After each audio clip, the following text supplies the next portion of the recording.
తండ్రి. నన్ను మమ్మల్ని మీరు పోషిస్తూ, పెంచి పోషిస్తున్నారు. దాన్ని బట్టి మీకు వందనాలు చెల్లిస్తున్నాం. గడిచిన కాలమంతయు నీ సజీవ లెక్కలో కాచి, కాపాడి, సజీవులుగా ఉంచి, మా ఆయుష్షును పొడిగించిన ఆయన నీ మందిరానికి నడిపించిన విధానాన్ని బట్టి మీకు వందనాలు, స్తోత్రాలు చెల్లిస్తున్నాం. అవును నాయనా, ఎంతగానో భయంకరమైన పరిస్థితుల్లో ఉన్నప్పటికీ మీ కృపలో మమ్మల్ని భద్రపరుస్తూ ఉన్నారు. అవును నాయనా, దాన్ని బట్టి మీకు వందనస్తులమై ఉంటున్నాం. గత దినాల్లోనైనా నీ దాసుడు మా సహోదరుడు సామెలను మీరు మహిమలో పిలుచుకున్నారు.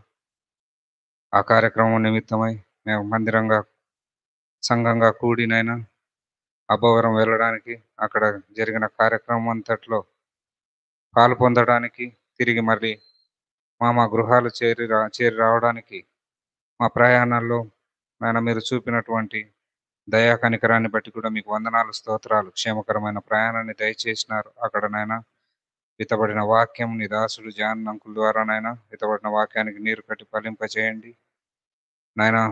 నీ దాసునికి రావాల్సినటువంటి బహుమానం క్రీస్తు యేసులో దయచేయండి. మరి ముఖ్యంగా నాయన విడిచిన వెళ్ళినటువంటి గృహంలో నాయన వారికి ఆదరణకర్తగా ఉండి నాయన ఆదరించమని మీ పాదాల చెంతకు వస్తున్నాం. విడిచిపెట్టినటువంటి అంకుల్ని బట్టి మరి ఒకసారి మీ పాదాల చెంతకు వస్తున్నాం. వృద్ధాప్యంలో ఉంటున్నాడు, కొడుకు లేని లోటు, అదేవిధంగా నాయన సిస్టర్కి నాయన భర్త లేని లోటు, పాపకు తండ్రి లేని లోటు, అక్క చెల్లెళ్లకు నాయన అన్న లేని లోటును మీరు అన్నగా తండ్రిగా ఉండి మీరు ఆ లోటును తీర్చమని మీ పాదాల చెంతకు వస్తున్నాం. మీరు జ్ఞాపకం చేసుకునండి. బైబిల్ స్టడీ విషయమై మీ మందిరానికి రాగలిగిన బిడ్డలను బట్టి మీ పాదాల చెంతకు వస్తున్నాం. మీరు జ్ఞాపకం చేసుకునండి. దాసుడు తిమోతినను కూడా సకాలంలో మా మధ్యకు నడిపించండి. క్షేమకరమైన ప్రయాణాన్ని దయచేయండి. వచ్చిన వారందరిని బట్టి మీకు వందనాలు చెల్లిస్తున్నాం. ఇంకను రానైన వారిని సకాలంలో నీ మందిరానికి నడిపించండి. నీకు మహిమకరంగా, మాకు ఆశీర్వాదకరంగా మేము ఉండునట్లు మీరు సహాయం చేయండి తండ్రి. ఇక్కడ గడిపే సమయం అంతయు నాయన మీరు ఆశీర్వాదకరంగా చేయమని మీ పాదాల చెంతకు వస్తున్నాం. మాకు కాదు యెహోవా, మాకు కాదు నీ నామముకే మహిమ కలుగునట్లు మేము నడుచుకున్నట్లు మాకు సహాయం చేయండి తండ్రి. అయోగ్యులము, అపాత్రము, ఎన్నిక లేనటువంటి వారం మీరు జ్ఞాపకం చేసుకుని మీరు సహాయం చేసి పరిచర్య అంతట్లో మీరు తోడై ఉండి ముందుకు నడిపించమని యేసయ్య పరిశుద్ధ నామములో స్తుతించి ప్రార్థించి అడిగి వేడుకొంచున్నాం తండ్రి. ఆమేన్.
చేర్చబడిన పాటల్లో పాట సంఖ్య 6.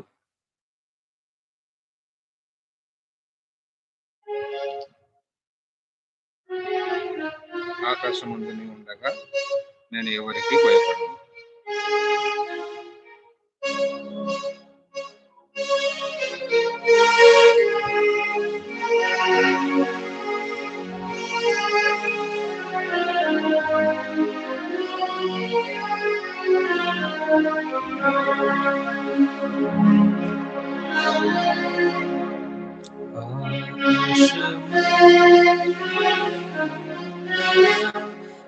నేను ఎవరికి భయపడను.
పాట సంఖ్య 215.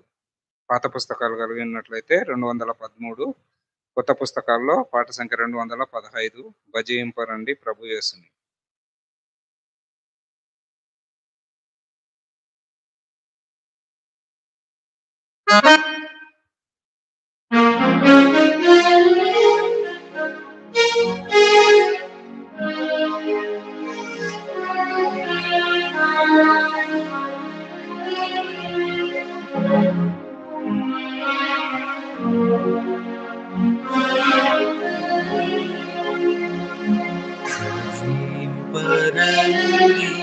ప్రభు యేసుని ఆత్మ సత్యములతో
ఇంకోటి పాడదాం.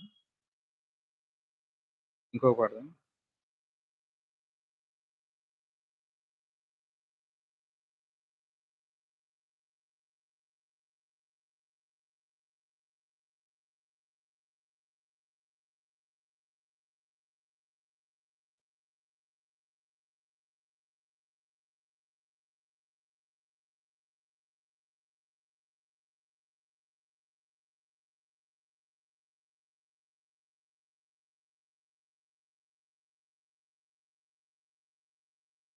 పాట సంఖ్య 67.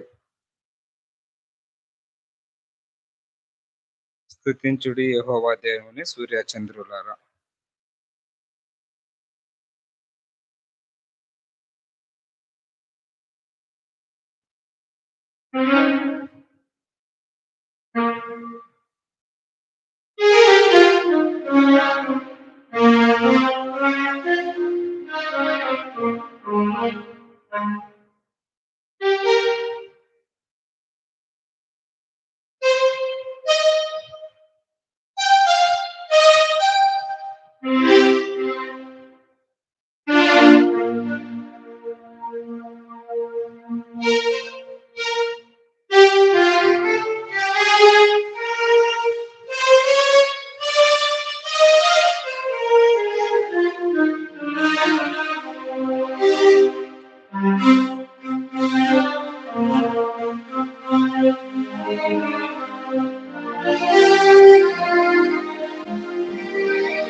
బైబిల్ కోరస్ పాడుకుందాం.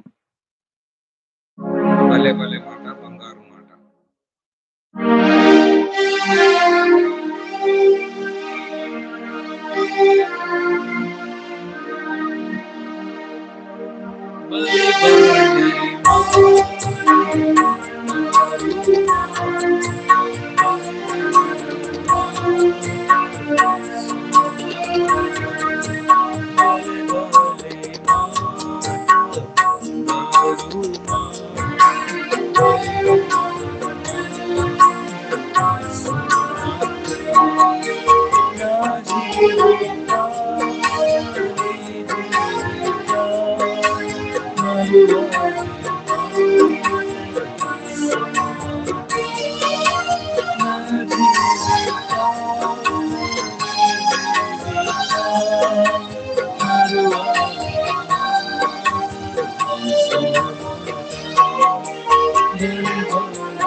ప్రార్థన చేసుకుంటాం.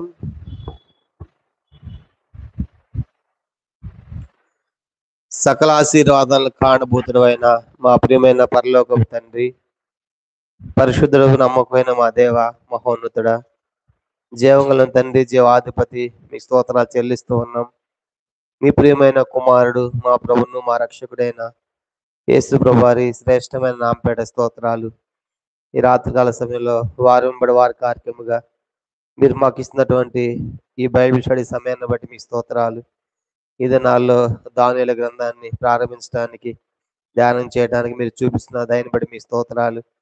మీరు అనుగ్రహిస్తే తప్ప ఎవడు ఏమి పొందనేడు అని రాయబడిన రీతిగా నీ సన్నిధిలో చేరి ఉంటున్నాం ప్రభా. కనుక వాక్యము నీది, సన్నిధి నీది, ప్రజల్ని వారు సమస్తము నీవి. మేము మట్టివారము, దీనులము, దరిద్రులను, తండ్రి పెంటగొప్ప మీద పురుగు వంటి వాడిని, దుమ్ము వంటి వాడిని, దూలు వంటి వాడిని ఒప్పుకుంటూ ఏమాత్రం ఎన్నికలేని వాడిని, అజ్ఞానిని, పశుప్రాయుడిని మీ సన్నిధిలో ప్రాధాయపడుతుంటుండగా ఈ రాత్రి మాకు అందరికి కావాల్సిన వాక్కులు మీ యొక్క ఆత్మ ద్వారా వెల్లడి చేయవలసిందిగా ప్రార్థిస్తూ ఉన్నాం.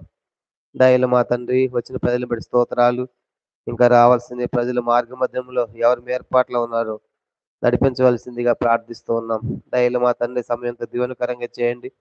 మరంకులు వాళ్ళు కుటుంబం కూడా ఎంతో దుఃఖములు ఉన్నారు తండ్రి. మరోసారి ఆ కుటుంబం కలిగి ప్రార్థన చేస్తున్నాం. గొప్ప ఆదరణ మీరు అనుగ్రహించి వాళ్ళకు క్షేమంగా నడిపించవలసిందిగా ప్రార్థిస్తూ మీకు అప్పగించుకుంటూ ఈ సమయంతో దీవెనకరంగా చేయమని యేసుక్రీస్తు వారి పుణ్య నామమున, పరిశుద్ధ నామమున ప్రార్థించి వేడుచున్నాము తండ్రి. ఆమేన్. పిల్లలు, మనం ఈ దినాల్లో మరి దానియేలు గ్రంథాన్ని మనం ప్రారంభించాము. దానియేలు గ్రంథం అన్నది మొత్తం మనకి 12 అధ్యాయాలు కలిగిన పుస్తకంగా మనకు కనబడుతుంది.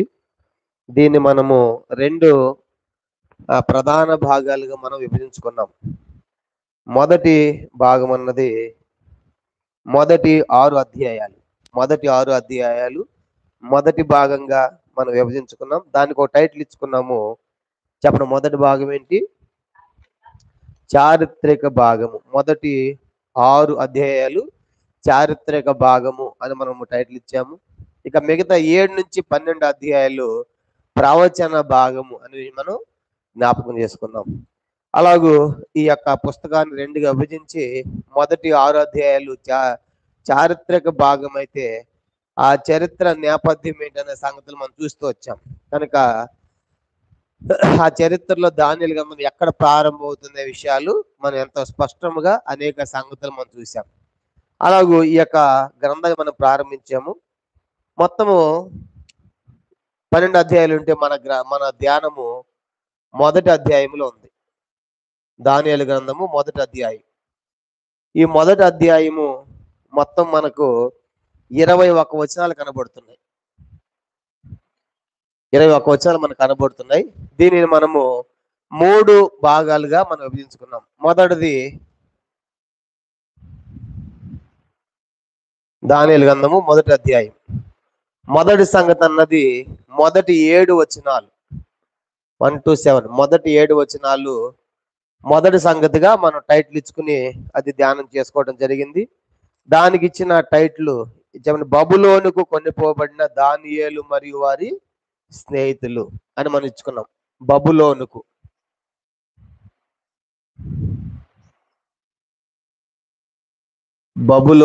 కొనిపోబడిన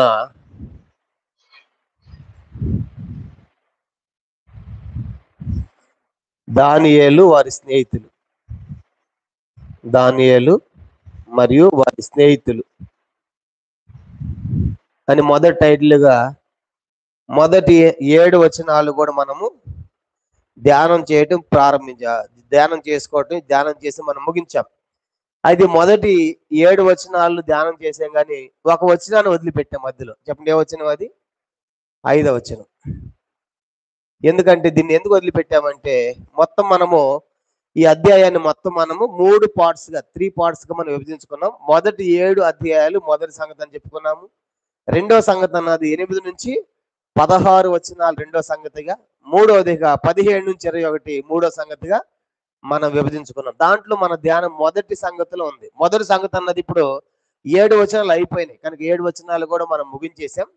మరి 5వ వచనం ఎందుకు మధ్యలో వదిలిపెట్టామంటే, ఈ 8 నుంచి 16 ఆ వచనాలకి ఇది కనెక్ట్ అయింది కాబట్టి ఆ వచనము దీంతో కలిపి ధ్యానం చేద్దాము అని మనము అది వదిలిపెడతాం జరిగింది. కాబట్టి ఇప్పుడు రెండో భాగం అన్నది, రెండో సంగతి 8 నుంచి 16 వచనాలు రెండో భాగాన్ని మనం ప్రారంభిద్దాం.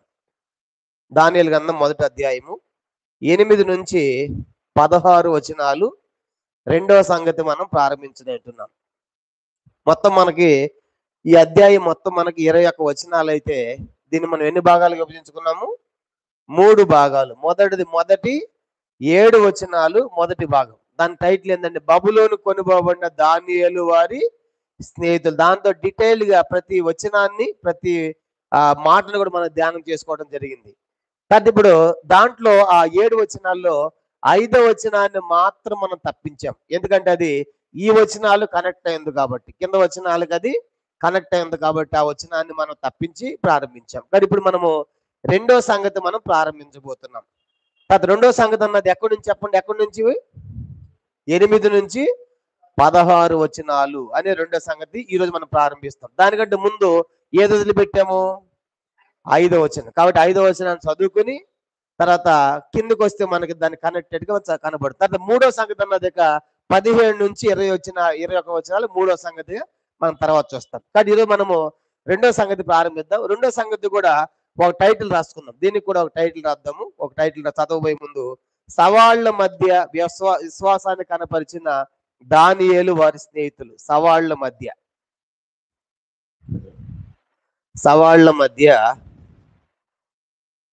రాసుకుంది. సవాళ్ల మధ్య విశ్వాసమును కనపరిచిన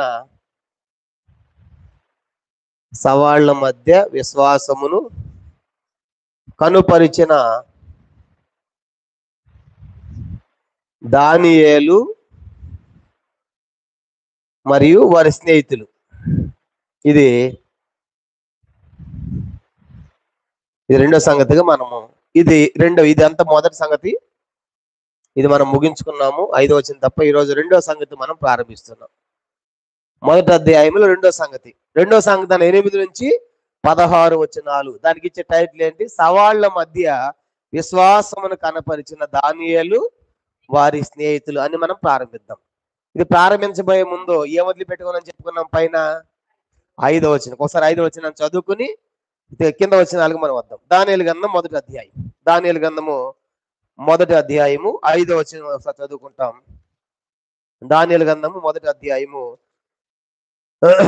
5వ వచనాన్ని మనం చదువుకుంటాం. అందరం కలిసి చదవండి. మరియు రాజు తాను భుజించు ఆహారములో నుండి, తాను పానము చేయు ద్రాక్ష రసములో నుండి అనుదినము భాగము వారికి నియమించి 3 సంవత్సరములు వారిని పోషించిన పిమ్మట వారిని తన ఎదుట నిలవబడినట్లు ఆజ్ఞ ఇచ్చెను అని చూసాం. అయితే ఇప్పుడు 8 నుంచి చూద్దాం. 8 నుంచి మనము కింద 8వ వచనం కూడా చూద్దాం. 8వ వచనం కూడా అందరం కలిసి 8 వర్స్ చదవండి. రాజు భుజించు భోజనమును పానము చే ద్రాక్షరసమును పుచ్చుకొని తను అపవిత్రపరచబడకూడదని దానియేలు ఉద్దేశించి తన అపితుడు కాకున్నట్లు వాటిని పుచ్చుకొనకుండా సెలవమని నపుంసక అధిపతిని వేడుకొనగా దేవుడు నపుంసకుల అధిపతి దృష్టికి దానియేలునకు కృపా కటాక్షం పొంది అనుగ్రహించిన కనుక నపుంసకుల అధిపతి దానియేలు తిట్లను, మీకు అన్నపానము నియమించిన రాజుకు నా యజమానికి నేను భయపడుచున్నాను. ఈ 7 బాలుర ముఖముల కంటే మీ ముఖంలో కృషించినట్లు ఆయనకు కనబడనేలా? అట్లయితే మీరు రాజు చేత నాకు ప్రాణాపాయమును కలుగజేతురు. నపుంసకుల అధిపతి దానియేలును హనన్యాను మిషాయేలును అజరియా అను వారి మీద నియమించిన నియామకునితో దానియేలు ఇట్లను, భోజనకు శాఖ ధాన్యాదులను పానమునకు నీళ్లును నీ దాసుల మగు మాకు ఇప్పించి దయచేసి 10 దినముల వరకు మమ్మను పరీక్షింపుము. పిమ్మట మా ముఖములను రాజు నియమించిన భోజనం భుజించు బాలుర ముఖములను చూచి నీకు తోచినట్లుగా నీ దాసులమైన మాయడలో జరిగింపుము. అందుకతడు ఈ విషయంలో వారి మాటకు సమ్మతించి 10 దినముల వరకు వారిని పరీక్షించెను. 10 దినములని పిమ్మట వారి ముఖములు రాజు భోజనం భుజించు బాలురందరి ముఖముల కంటే సౌందర్యముగాను కలగాను కనబడగా 16వ వచనం, రాజు వారికి నియమించిన భోజనమును పానము కొరకైన ద్రాక్ష రసమును ఆ నియామకుడు తీసివేసి వారికి శాఖ ధాన్యాదులను ఇచ్చాడు. ఇంతవరకు మనకి 2వ సంగతి. కనుక 8 నుంచి 16 వచనాలు సవాళ్ల మధ్య విశ్వాసం కనపరిచిన దానియేలు వారి స్నేహితులు.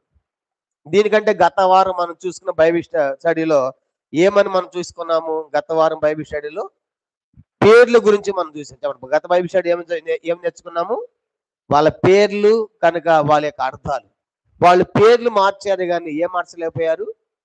వాళ్ళ విశ్వాసాన్ని మార్చలేకపోయారు. కనుక పేర్ల గురించి మనం చూసాం. కానీ గత బైబిల్ స్టడీలో వాళ్ళ పేర్ల గురించి చూసాం. ఈ రోజు బైబిల్ స్టడీలో ఏంటంటే భోజనం గురించి. చెప్పండి, ఏంటంటే ఈరోజు బైబిల్ స్టడీ వాళ్ళ భోజనం. కనుక దీనికి ముందున్న దాంట్లో పేర్ల గురించి చూసాం. పేర్ల గురించి మనం చూసాము. ఈరోజు భోజనం గురించి, వాళ్ళ భోజనం.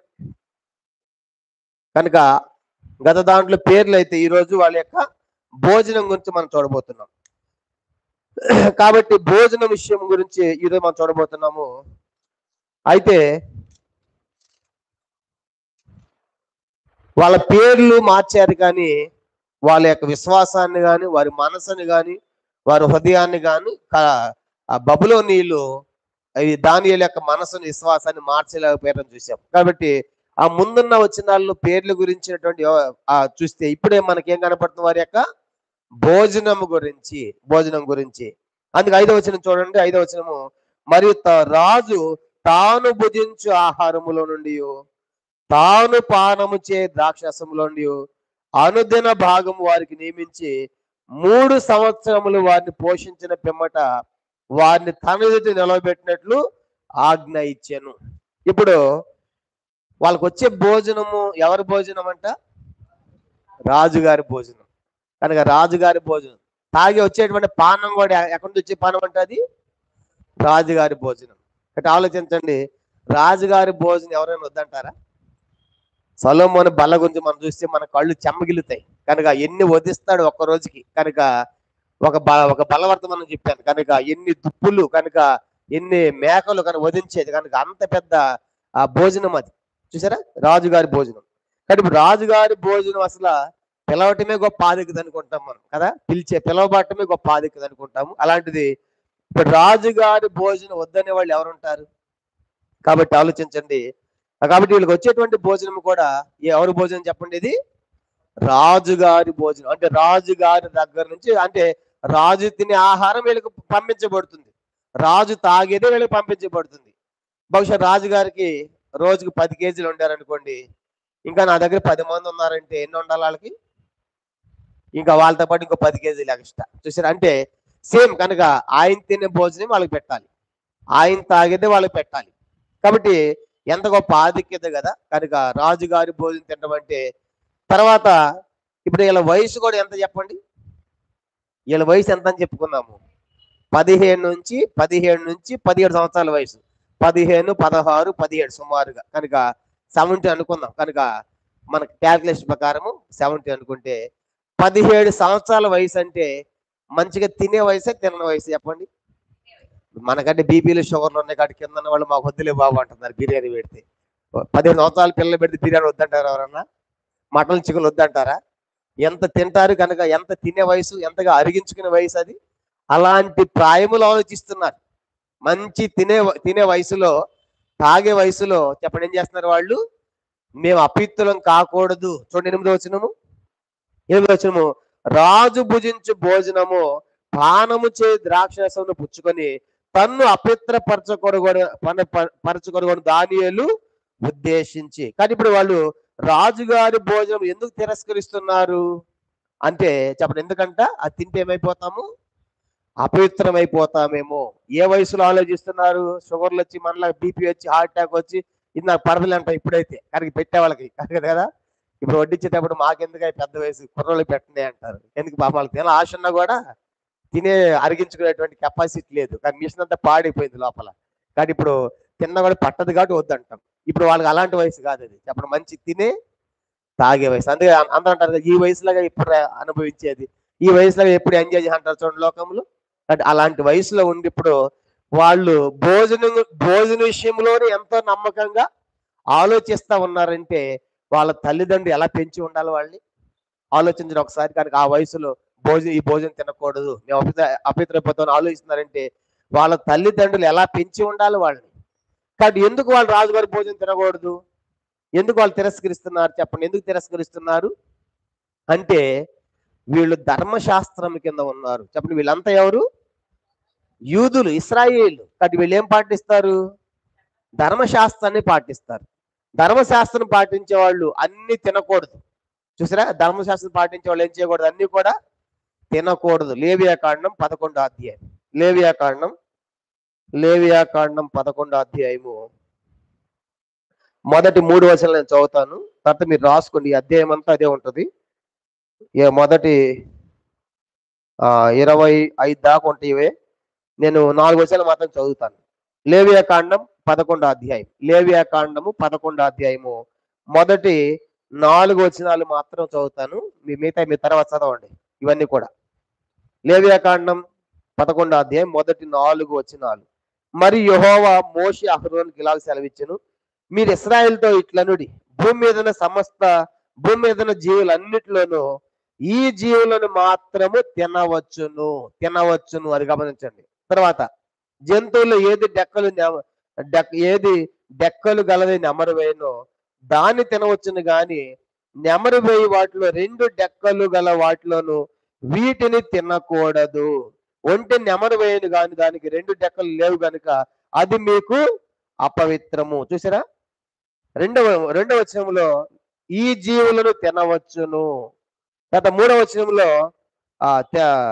వచనంలో తినవచ్చును గాని, తర్వాత 4వ వచనంలో వీటిని తినకూడదు అని రాయబడింది. అంటే మనకి ఇక్కడ ఏం అర్థం అవుతుంది?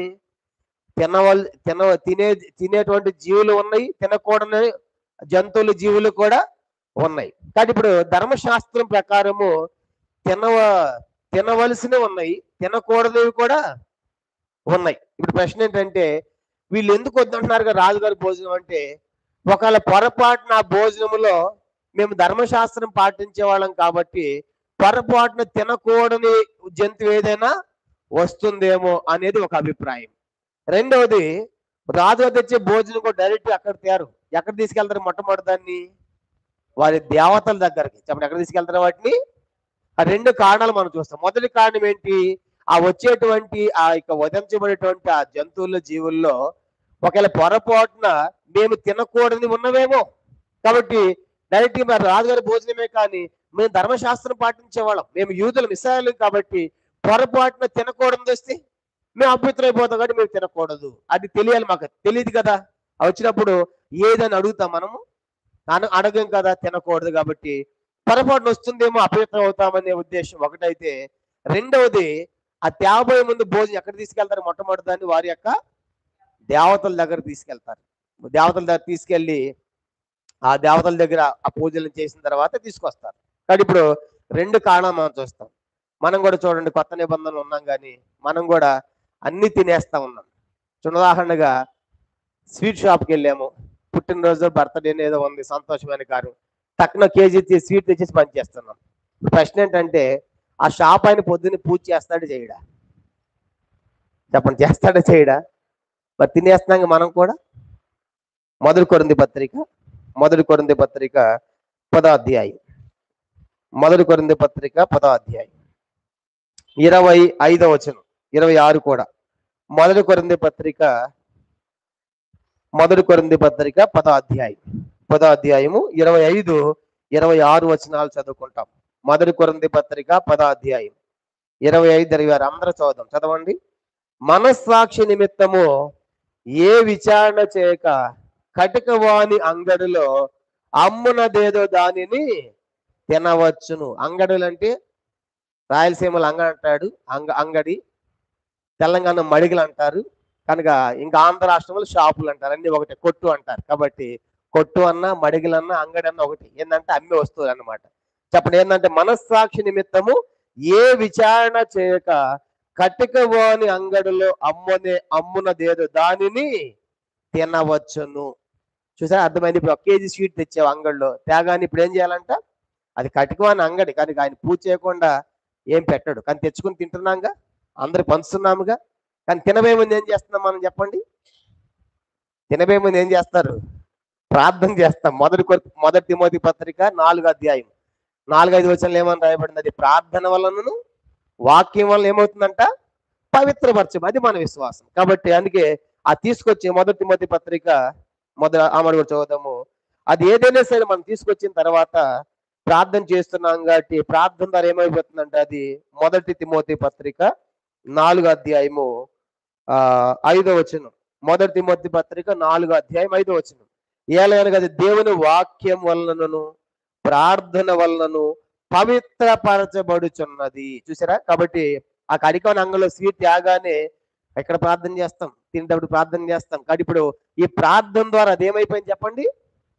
పవిత్రమైపోయింది. అందుకే పౌలు ఏమంటాడంటే, మీరు తెచ్చిన తర్వాత ఇది ఏ షాపులో తెచ్చావు, దీన్ని పూజ చేశారా అనేవి మన మనస్సాక్షిని విచారణ చేయకూడదు. కానీ అది చెప్పాడు పౌలు, విచారణ చేయకూడదు, అది అడగకూడదు. అది అడిగితే నువ్వు తినలేవు.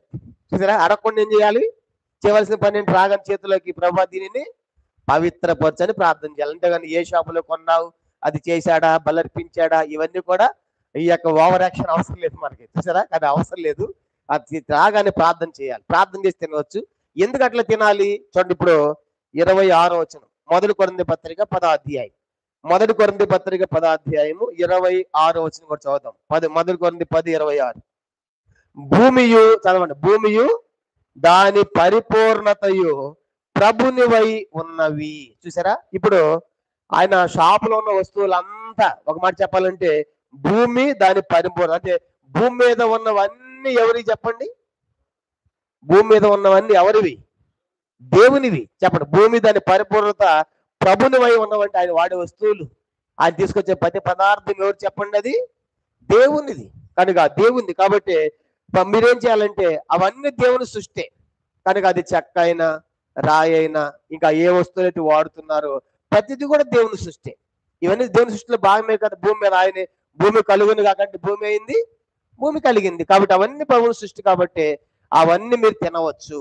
ఇంకా మాట చెప్పారు కింద 27 కూడా చూడండి. 27 వచ్చిన మొదటి కొరింథీ పత్రిక 10వ అధ్యాయం 27. అవిశ్వాసుల్లో ఒకడు మిమ్మల్ని విందుకు పిలిచినప్పుడు వెళ్ళుటకు మీకు మనస్సు ఉండిన ఎడల మీకు వడ్డించినది ఏదో దానిని గూర్చి మనస్సాక్షి నిమిత్తము ఏ విచారణ చేయక తినుడి. కాబట్టి ఇప్పుడు మీ ఫ్రెండ్సే ఉన్నారు అవిశ్వాసులు అంటే ఎవరు చెప్పండి? మన ఫ్రెండ్స్, స్నేహితులు. మన ఒక ఆయన రెడ్డి గారు మాకు బాగా క్లోజ్. ఆయన మా బాబు పెళ్లికి రావాలి సార్ అన్నారు. పాప నేను పోదాం అనుకున్నా. ఎప్పుడు సార్ అంటే ఆదివారం అన్నాడు. అస్సలు కుదరదు సార్ అన్నాం. చూసారా? కాబట్టి వెళ్ళాలనుకున్నా, వెళ్ళి వాళ్ళకి ఏదైనా గిఫ్ట్ అన్న పెట్టి సంతోషం కనపడొద్దాం అనుకున్నా కానీ కుదరలేదు. ఇప్పుడు ఇక్కడ పౌలు గారు ఏమంటారంటే అవిశ్వాసుల్లో అంటే మీ ఫ్రెండ్సే, వాళ్ళ ప్రభుని విశ్వాసం ఉంచలేదు, వాళ్ళని పిలిచారనుకోండి ఏదైనా ప్రోగ్రామ్కి, కార్యక్రమానికి, విందుకు పిలిచారనుకోండి, ఎట్లా వెళ్ళమన్నాడు, వద్దన్నాడా? మనసాక్షి నిమిత్తం ఏ విచారణ చేయక వెళ్ళిన తర్వాత మీరు ఏం చేద్దానని తినవచ్చు అన్నాడు. వెళ్ళిన తర్వాత మాకు అన్ని పదార్థాలు పెడతారు. అప్పుడు ఏం చేయాలి చెప్పండి? అప్పుడు నేను తినంటే బాగోదు. కనుక అరే పిలిచావు కదా, వచ్చే ప్రేమతో వచ్చావు కదా, తినపోతే ఎట్లాగో అంటారు. కానీ ఇప్పుడు పౌలు గారు ఇక్కడ చాలా డీటెయిల్ గా చెప్తాను. ఈ విషయం మనకు బాగా తెలియాలి. చాలా మంది వెళ్ళాలి వద్దనే సంగతి కూడా. అయితే ఇప్పుడు అవిశ్వాసులు పిలిచారు, మీ ఫ్రెండ్స్ పిలిచారు, నీకు వెళ్ళాలని మనసు ఉంది, వెళ్ళిన తర్వాత అక్కడ వడ్డించింది ఏదో కూడా కనుక తినాలనుకున్నావు, కూర్చున్నావు, కనుక తింటున్నావు. తినేటప్పుడు ఇది బయలర్పించారా అనే మనం ఏం చేయకూడదు అంటే వాళ్ళని ఏం చేయకూడదు, అడగకూడదు, కామెంట్ కదా, అడగకూడదు విచారణ వచ్చాక నీ మనస్సాక్షి విచారణ వచ్చాక ఏం చేయండి, మీరు దానిని తినవచ్చు అన్నాడు. కనుక నువ్వు ప్రార్థన చేసుకుని తిని వెళ్ళావుగా, తిను. అయితే ఇప్పుడు 28వ వచనం నెక్స్ట్. అయితే ఎవడైనాను మీతో ఇది బలి అర్పింపబడినది అని చెప్పినట్లా అట్లు తెలిపిన వాని మనస్సాక్షి నిమిత్తము తినకొడి. కనుక ఇప్పుడు ఆడికి వెళ్ళావు, నువ్వు ఆడికి వెళ్ళిన తర్వాత ఆ విందుకి వెళ్ళావు, భోజనానికి వెళ్ళిన తర్వాత ఆ విందుకి వెళ్ళిన తర్వాత ఆ విందుకి వెళ్ళి భోజనం పెట్టారు. నీకేమో తెలుసు, ఎందుకంటే మనం చదువుకున్నాం కదా, ఇవన్నీ ఎవరు సృష్టి చెప్పండి, ఇవన్నీ ఎవరు సృష్టి? భూమి దాని పరిపూర్ణత ప్రభునివి, ఆయనవి, అవన్నీ ఆయనే కదా. కాబట్టి నా ముందుకు వచ్చిందని నేను ప్రార్థన చేసి ఏం చేస్తాను, తినేస్తాను. విచారణ చేయగా నేను తింటున్నావు కనుక సంతోషమే, ఎందుకంటే నీకు వాక్యం యొక్క గ్రహింపు ఉంది కాబట్టి, ప్రార్థన చేసుకున్నావు కాబట్టి నువ్వు తింటున్నావు. ఈ మధ్యలో మధ్యలో ఒకడు వచ్చాడు, అయ్యా ఇది అట్ట తింటున్నావు, ఇది బలి అర్పించాడు అన్నాడు. అనగానే అప్పుడు ఏం చేయాలి చెప్పండి? అప్పుడు వానికి ఈ సంగతి తెలియదు. ఏ సంగతి తెలియదు? ఇవన్నీ కూడా దేవుని సృష్టి. మేము ప్రార్థన చేస్తే ఏమైపోయింది, అది పవిత్రమైపోయింది. తింటే తప్పు లేదని ఆయనకి చెప్పకూడదు, ఎందుకంటే ఆ గ్రహింపు ఎవరికి లేదు చెప్పండి? ఇప్పుడు ఆ చెప్పిన వానికి లేదు. కానీ ఇప్పుడు చెప్పిన వానికి లేదు కాబట్టి వెంటనే మనం ఏం చేయాలంటే అట్లనా అని లేదు చేయగడుకోవాలి. అర్థమైందా? అప్పుడు వాని మనస్సాక్షి ఏమవదు, బలహీనమైపోదు. చూసారా, బలహీనమైపోదు. ఆ తర్వాత తీసుకెళ్ళి నెమ్మదిగా తోమాలి, బైబిల్ కూర్చోబెట్టి ఇది బాబు బైబిల్ అని అన్ని చెప్పిన తర్వాత అప్పుడు తినాలి. ఎప్పుడు ఈ డీటెయిల్స్ అన్ని అతను చెప్పిన తర్వాత. నా ప్రశ్న ఏంటంటే, నువ్వు మధ్యలో వెళ్ళటం ఎందుకు, తినటం ఎందుకు మధ్యలో? ఆయన చెప్పగానే లేచేది ఎందుకు? కనుక వెళ్ళకపోయేదే మంచిది. అందుకే ఇప్పుడు దానియేలు వాళ్ళు ఏమంటున్నారు, దానియేలు వాళ్ళ స్నేహితులు ఏమంటారు, భోజనాన్ని మేము తినము అంటున్నారు. కాబట్టి ఇప్పుడు పౌలు చెప్పే సంగతి ఏంటంటే, నువ్వు వెళ్ళు, మనస్సాక్షి లేకుండా తినేసాయి. మనస్సాక్షి విచారణ నిమిత్తము, నీ మనస్సాక్షి నిమిత్తం ఏ విచారణ చేయకుండా తినాలి కూడా తిను, ప్రార్థన చేసుకుని తిను, తప్పేమి లేదు. కానీ ఎదుటి వాడు వచ్చాడు, అయ్యో తిమోతానే తింటున్నాడు ఇక్కడ అనుకుంటాడు. ఇప్పుడు నాకు ఆ గ్రహింపు ఉందనుకో, ఏమని ఇవన్నీ కూడా ప్రభునివి. కాబట్టి మనం చదువుకున్నాం కదా, మరి షాపులో ఏ రీతిగా స్వీట్ తెచ్చుకుని మనం తింటున్నాం ప్రార్థన ద్వారా, ఇవన్నీ ప్రభువే. ప్రార్థన చేసుకుంటే తింటాం. అందుకని ఇప్పుడు నా లోపల అది ప్రార్థన ద్వారా పవిత్రమైపోతుందని, రెండోది ఇదంతా ప్రభుని సృష్టి అని, ప్రభుని అని ఆ గ్రహింపు నాకుంది కాబట్టి నేను తింటా ధైర్యం చేశాను అనుకోండి, తప్పేమీ కాదు. కానీ మధ్యలో ఒకడు వచ్చాడు, ఆయనకి ఈ గ్రహింపు లేదు. ఏది ఇదంతా ప్రభునివి, ప్రార్థన ద్వారా ఏమైపోయింది, పవిత్రం అవుతుందనే గ్రహింపు లేనప్పుడు, అయ్యో ఇది బలి ఎట్లా తింటున్నావు అన్నప్పుడు మనం వెంటనే ఏం చేయాలంటే దానిని ఏమన్నాడు, తినమన్నాడా? అట్లా చెప్తే ఏమన్నాడు చూడండి, 28వ వచనం. అయితే ఎవడైనా మీతో ఇది బలి అర్పింపబడని చెప్పిన అట్లు తెలిపిన వాని నిమిత్తము, మనస్సాక్షి నిమిత్తము తినకూడి. అప్పుడు తినకూడదు, వెంటనే లేచిపోవాలి. ఏం కాదు, నేను ప్రార్థన చేసుకుంటే తిన్నాను అనుకోండి, నువ్వు బాగానే ఉంటావు, నీ మనస్సాక్షి వాని మనస్సాక్షి ఏమైపోయింది, అయ్యో అన్న కూడా తిన్నాడా అని వెంటనే అతను ఏమైపోతాడు చెప్పండి, అతని మనస్సాక్షి బలహీనమైపోతుంది. కాబట్టి ఇప్పుడు అతని కోసం మనం ఏం చేయాలి, ఇప్పుడు తినకూడదు. అర్థమైంది కదా? ఆ మధ్య మేము క్యాలింగ్ఫామ్ పోతే అక్కడ అన్ని వడ్డిస్తున్నారు భోజనాలు. కనుక పోర్క్ ఉంది, పంది మాంసం ఉంది, మంచిగా ఫ్రై చేశారు, బాగా కనబడతా ఉంది, ఫిష్ ఉంది, చికెన్ ఉంది, అన్ని ఉన్నాయి. కనుక బఫే సిస్టమ్ అంటే మన ఆంధ్ర వాళ్ళు పిలిచి లోపల అన్ని డిష్లు ఉన్నాయి, మనమే కావాల్సిన మనం వడ్డించుకోవచ్చు. నా ముందు ఒక సేవకుడు ఉన్నాడు, పోర్క్ వేసుకున్నాడు. పోర్క్ అంటే అది పంది మాంసం, అంటే ఎక్కడే తిరిగే పందులు కాదు, అది లోపల కూరగాయలు వేసి మన కోళ్ళు ఎట్ట సాగుతున్నారు ఎక్కడ పారాల్లో అట్లా వాళ్ళు పెంచుతారనమాట క్యాలింగ్ఫామ్ ఆ ప్రాంతాల్లో. అలా పెంచేటువంటి పిగ్గులు అవి. కానీ అది తీసుకొచ్చిన తర్వాత నా ముందు ఆయన ఏం చేశాడంటే ఆ మొక్క వేసుకున్న ఆయనకంటే ముందు నేనున్నాను, నేను ఎప్పుడు అది తినలేదు. అందుకే నేను అది తప్పించేసి ఫిష్ వేసుకున్నా, చికెన్ వేసుకున్నా. ముందుకు వెళ్ళిపోగానే ఈయన 3 వేసుకుని వచ్చాడు, ఫస్ట్ కూడా వేసుకొచ్చాడు. అలాగే బాగా కనబడతా ఉంది. వచ్చి బ్రదర్ నువ్వు ఎందుకు తినలేదు అన్నాడు. అంటే నాకు ఎప్పుడు అలవాటు లేదులే అన్న. నీకు విశ్వాసం లేదు అన్నాడు. అది తినకపోతే విశ్వాసం లేనట్ట, అది నాకు ఆరోగ్యాన్ని పడదు, నేను ఎప్పుడు తినలేదు, అలవాటు ఎందుకు అనవసరంగా, నీకు విశ్వాసం ఉంటే నువ్వు తిను. ఇప్పుడు నువ్వు తింటున్నప్పుడు నీ తప్పని అన్నాను ఏమన్నా? లేకపోతే ఇక్కడ ఏం చేయాలంటే తినేవాడిని తప్పని అనకూడదు, తినకపోతే తినేవాడిని తినమని ఫోర్స్ కూడా చేయకూడదు. కానీ ఇప్పుడు నేను మౌనంగా ఉన్నప్పుడు నాకు పాడినప్పుడు ఆయన అంటాడు, నీకు విశ్వాసం లేదు, నువ్వు సేవకుడు, ఏం బోధ చేస్తావు అన్నాడు నన్ను. అంటే ఇప్పుడు తింటే విశ్వాసం అన్నట్టు అనమాట. అంటే కొంతమంది అట్లా ఉంటారు భోజనాల కాడ. భోజనం అట్లా చేయకూడదు, కనుక నీకు ఇష్టమే తిను. కానీ ప్రతి పౌలు గారు ఏమని చెప్తున్నా అంటే, చూడండి, ఇంకో సందర్భంగా మీకు జ్ఞాపకం చేయాలి. 1 కొరింథీ పత్రిక 8వ అధ్యాయం. 1 కొరింథీ పత్రిక 8వ అధ్యాయము. ఈ సందర్భం వచ్చింది కాబట్టి కొన్ని డీటెయిల్స్ కూడా మనం తెలుసుకుంటే మంచి. 1 కొరింథీ పత్రిక 8వ అధ్యాయం మనం గమనించామంటే ఈ అధ్యాయం అంతా కూడా రాయబడింది. కొన్ని ముఖ్యమైన విషయాలు ఇక్కడ మనం చూద్దాం. 1 కొరింథియన్స్ చాప్టర్ 8, 1 కొరింథీ 18వ అధ్యాయం. విగ్రహములకు బలిగా అర్పించిన వాటి విషయము మనమందరము జ్ఞానము గలవారము అని ఎరుగుదము. జ్ఞానం ఉప్పొంగ చేయను గాని ప్రేమ క్షేమాభివృద్ధిని కలుగ చేయము. ఇక్కడ ఇప్పుడు అందరు చెప్పండి, మనమంతా ఎట్లాంటి వాళ్ళము? మనమంతా జ్ఞానము కలిగిన వారము. అందరు చెప్పండి, మనమంతా ఎలాంటి వారము? జ్ఞానము కలిగిన వారు. యేసు ప్రభువుని నమ్ముకుని మనమంతా జ్ఞానము కలిగిన వారము అని మనం గుర్తుపెట్టుకోవాలి. అయితే జ్ఞానము ఉప్పొంగ చేయను. జ్ఞానం ఏం చేసిందంట? నా చదివేంటి హైటెక్, బీటెక్, లోటెక్ తెలుసా అని చెప్పేసి జ్ఞానము ఉప్పొంగ చేస్తుంది. కానీ ప్రేమ ఏం చేస్తుందంట?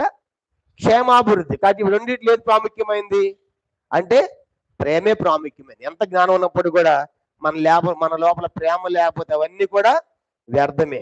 తర్వాత 2వ వచనం, ఒకటి తనకేమైనా తెలియని అనుకుంటే తాను తెలుసుకున్న బట్టి ఇంకనూ ఏమీ తెలుసుకున్నవాడు కాడు. ఒకడు దేవుని ప్రేమించిన అతడు దేవునికి ఎరుకైన వాడు. ఇప్పుడు 4వ వచనం, కాబట్టి విగ్రహములకు బలిగా అర్పించిన వాటిని తినుట విషయము పౌలు గారు రాస్తున్నాడు. లోకమంది విగ్రహం వట్టిదనియు ఒక్కడే దేవుడు తప్ప వేరొకడు దేవుడనియు ఎరుగుదము. దేవత అనబడిన వారు, ప్రభులు అనబడిన వారు అనేకులు ఉన్నారు. ఆకాశం అందైనను భూమి మీదనేను దేవత అనబడి ఉన్నను మనకు ఒక్కడే దేవుడు ఉన్నాడు, ఆయన తండ్రి. ఆయన నుండి సమస్తమును కలిగాను, ఆయన నిమిత్తం మనమున్నాం. మరియు మనకు ప్రభు ఒక్కడే, ఆయన యేసు క్రీస్తు. ఆయన ద్వారా సమస్తమును కలిగను, మనము ఆయన ద్వారా కలిగిన వారము. ఇప్పుడు తర్వాత భాగం చదివి 7వ వచనం, 7th verse, 7వ అందరూ కలిసి, అయితే అందరి యందు ఈ జ్ఞానము లేదు. చాలండి. ఇప్పుడు అందరి యందు ఈ జ్ఞానము లేదు. ఏ జ్ఞానము లేదు అంటే 4వ వచనంలో విగ్రహము వట్టిది. చెప్పండి, లోకములు విగ్రహం ఏం చెప్పండి? వట్టిది. తర్వాత ఒక్కడే దేవుడితో వేరొక దేవుడు లేడు. అయితే ఒక జ్ఞానం. ఆ తర్వాత దేవతలు అనబడిన వారు, ప్రభులు అనబడిన అనేకులు ఉన్నారు. కానీ ఆకాశం అందైనను భూమి మీదనైనను దేవతలు అనబడి ఉన్నను మనకు ఒక్కడే దేవుడు ఉన్నాడు, ఆయన తండ్రి. ఆయన నుండి సమస్తమును కలిగను, ఆయన నిమిత్తం మనమున్నాము. మరియు మనకు ప్రభు ఒక్కడే, ఆయన యేసు క్రీస్తు. ఆయన ద్వారా సమస్తమును కలిగను, మనము ఆయన ద్వారము కలిగిన వారం. ఇక్కడ పౌలు చెప్పే విషయం ఏంటంటే, అందరం చూడాలి. భూమి దాని పరిపూర్ణత ఎవరని చదువుకున్నాం మనం 1 కొరింథీ 10వ అధ్యాయంలో. భూమి దాని పరిపూర్ణతయు ప్రభునివై ఉన్నవి. ఇప్పుడు చెట్టు ఎవరిది? రాయి ఎవరిది? మట్టి ఎవరిది? అన్ని దేవునివి. ఆయన సృష్టి అది. ఆయన సృష్టిలోంచి అన్ని చేసుకుంటున్నాం. అది మట్టి అయినా రాయి అయినా ఇక ఏదైనా సరే, భూమి దాని పరిపూర్ణ అన్ని ప్రభునివే, అన్ని ఆయన సృష్టి. ఆయన సృష్టిలోంచి అన్ని చేసుకున్నాం. కాబట్టి ఈ లోకంలో దేవత అనబడిన వారు చాలా మంది పిలవబడినా, ప్రభులను పిలవబడినా ఇవన్నీ దేవునివే అనేటువంటి గ్రహింపు ఎవరిలో లేదు చెప్పండి? అందరిలో లేదు. ఆ మాట 7వ వచనంలో, అయితే అందరి యందు ఈ జ్ఞానము లేదు. చూసారా, ఏ జ్ఞానము లేదు? ఆ చెట్టు దేవునిది, ఆ చెక్క దేవునిది, ఆ రాయి దేవునిది, ఆ మట్టి దేవునిది. ఇక అన్ని లోకంలో అన్ని కూడా దేవుని నుండి అందరిలో ఈ జ్ఞానం లేదు. కాబట్టి ఎట్లా ఉండాలంట? అది గుర్తుపెట్టుకోవాలి. కనుక ఏ జ్ఞానం లేదంటే ఆ చెట్టు దేవుందే, కనుక ఆ రాయి దేవుందే, ఆ మట్టి దేవుని, అన్ని దేవుని అనే గ్రహింపు వారిలో లేదంట. 7వ వచనం, అయితే అందరి ఈ జ్ఞానం లేదు. కొందరి వరకు విగ్రహమును ఆరాధించిన వారు కనుక తాము భుజించు పదార్థములు విగ్రహములకు బలి ఇయ్యబడినవని ఎంచి భుజించుదురు. ఇందువలన వారి మనస్సాక్షి బలహీనమదై అపవిత్రమగుచున్నది. అయితే కొంతమందికి జ్ఞానం లేక ఇంతకుముందు వాళ్ళ విగ్రహాన్ని ఆరాధించిన వారు, సేవించిన వారు, పూజించిన వారు, ఇప్పుడు వాళ్ళ కనుక ఈ యొక్క విగ్రహార్పితమైన తింటే ఏమీ కాదని చెప్పేసి కనుక మనము ఎంచి వాళ్ళకి ఇచ్చామనుకోండి, వాళ్ళ మనస్సాక్షి ఏమైందంట? చెప్పండి, వాళ్ళ మనస్సాక్షి ఏమవుతుంది? బలహీనమైపోతుంది. ఏం కాదే తిను ప్రార్థన చేసి అన్నాం అనుకోండి, అవి అదే తింటావు, నేను మనతో అదే సేవించాను కనుక అది తినకూడదు అంటాడు ఈ వ్యక్తి. ఏ జ్ఞానం లేదు ఇప్పుడు అతనికి. అవన్నీ కూడా ప్రభునివే. ప్రార్థన ఏమైపోయింది? పవిత్రమైపోయింది అనేటువంటి ఆ జ్ఞానం లేదు కాబట్టి, ఒకప్పుడు అదే పని చేసి వచ్చాడు కాబట్టి అతను తినమని అన్నాం అనుకోండి, అక్కడ ఏమవుతుంది చెప్పండి, అతని యొక్క మనస్సాక్షి బలహీనమైపోతాం చూడండి. అందుకే మనం అన్ని కూడా పెడతామా? ఉదాహరణగా ఇప్పుడు కొన్ని వాళ్ళే మనం నిరాకరిస్తాం పెట్టే పదార్థాలు, మేము తినము అంటాం. మనం కూడా కొన్ని వాళ్ళకి పెట్టాం. ఉదాహరణగా ఆదివారం మీ ఫ్రెండ్ వచ్చాడు, ఆరాధన తీసుకొచ్చాం, బల్ల పంచుతున్నాం కనుక రొట్టె అనగానేంటి? ప్రభు యొక్క శరీరం. రసం అనగానేంటి? ప్రభు యొక్క రక్తం. వాళ్ళకు కూడా ఇస్తావా? అంటే వాళ్ళకి ఇస్తామా? ఇవ్వం. ఎందుకు చెప్పండి? వాళ్ళకి అది తెలీదు, వాళ్ళు చేయకూడదు, మీరు తినకూడదు అని మనం చెప్తాం. కనుక అందుకే ఇచ్చేటప్పుడు దీని గ్రహింపు ఉన్న వాళ్ళు మాత్రమే తీసుకున్నానని చెప్తాం. మీరు తినండి, ఇది ప్రసాదం అని పెడతాం ఎవరన్నా?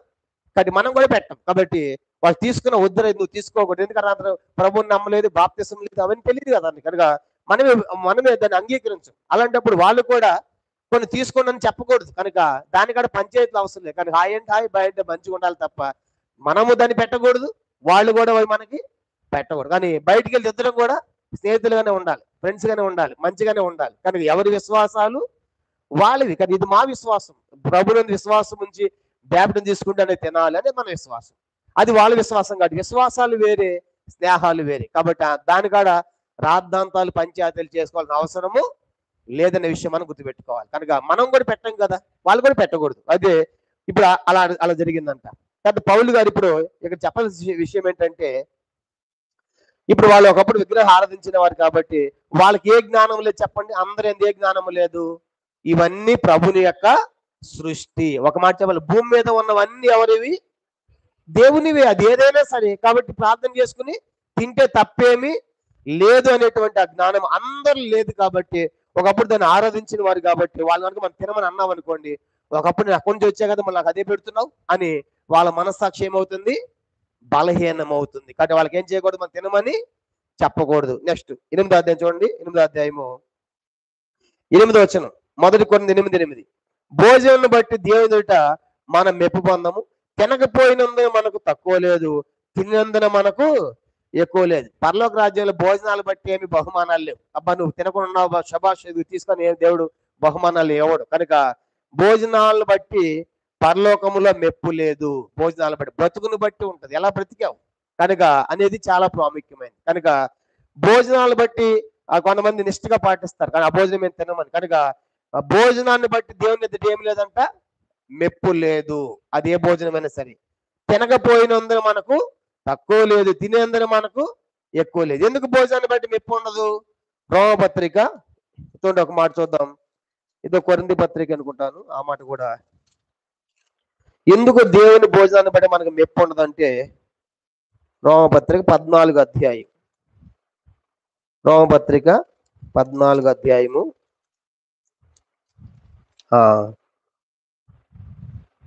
ఒక్క నిమిషం అండి. కొరింథీ పత్రిక, ఇది కొరింథీ పత్రిక 6వ అధ్యాయం, క్షమించండి, 1 కొరింథీ పత్రిక.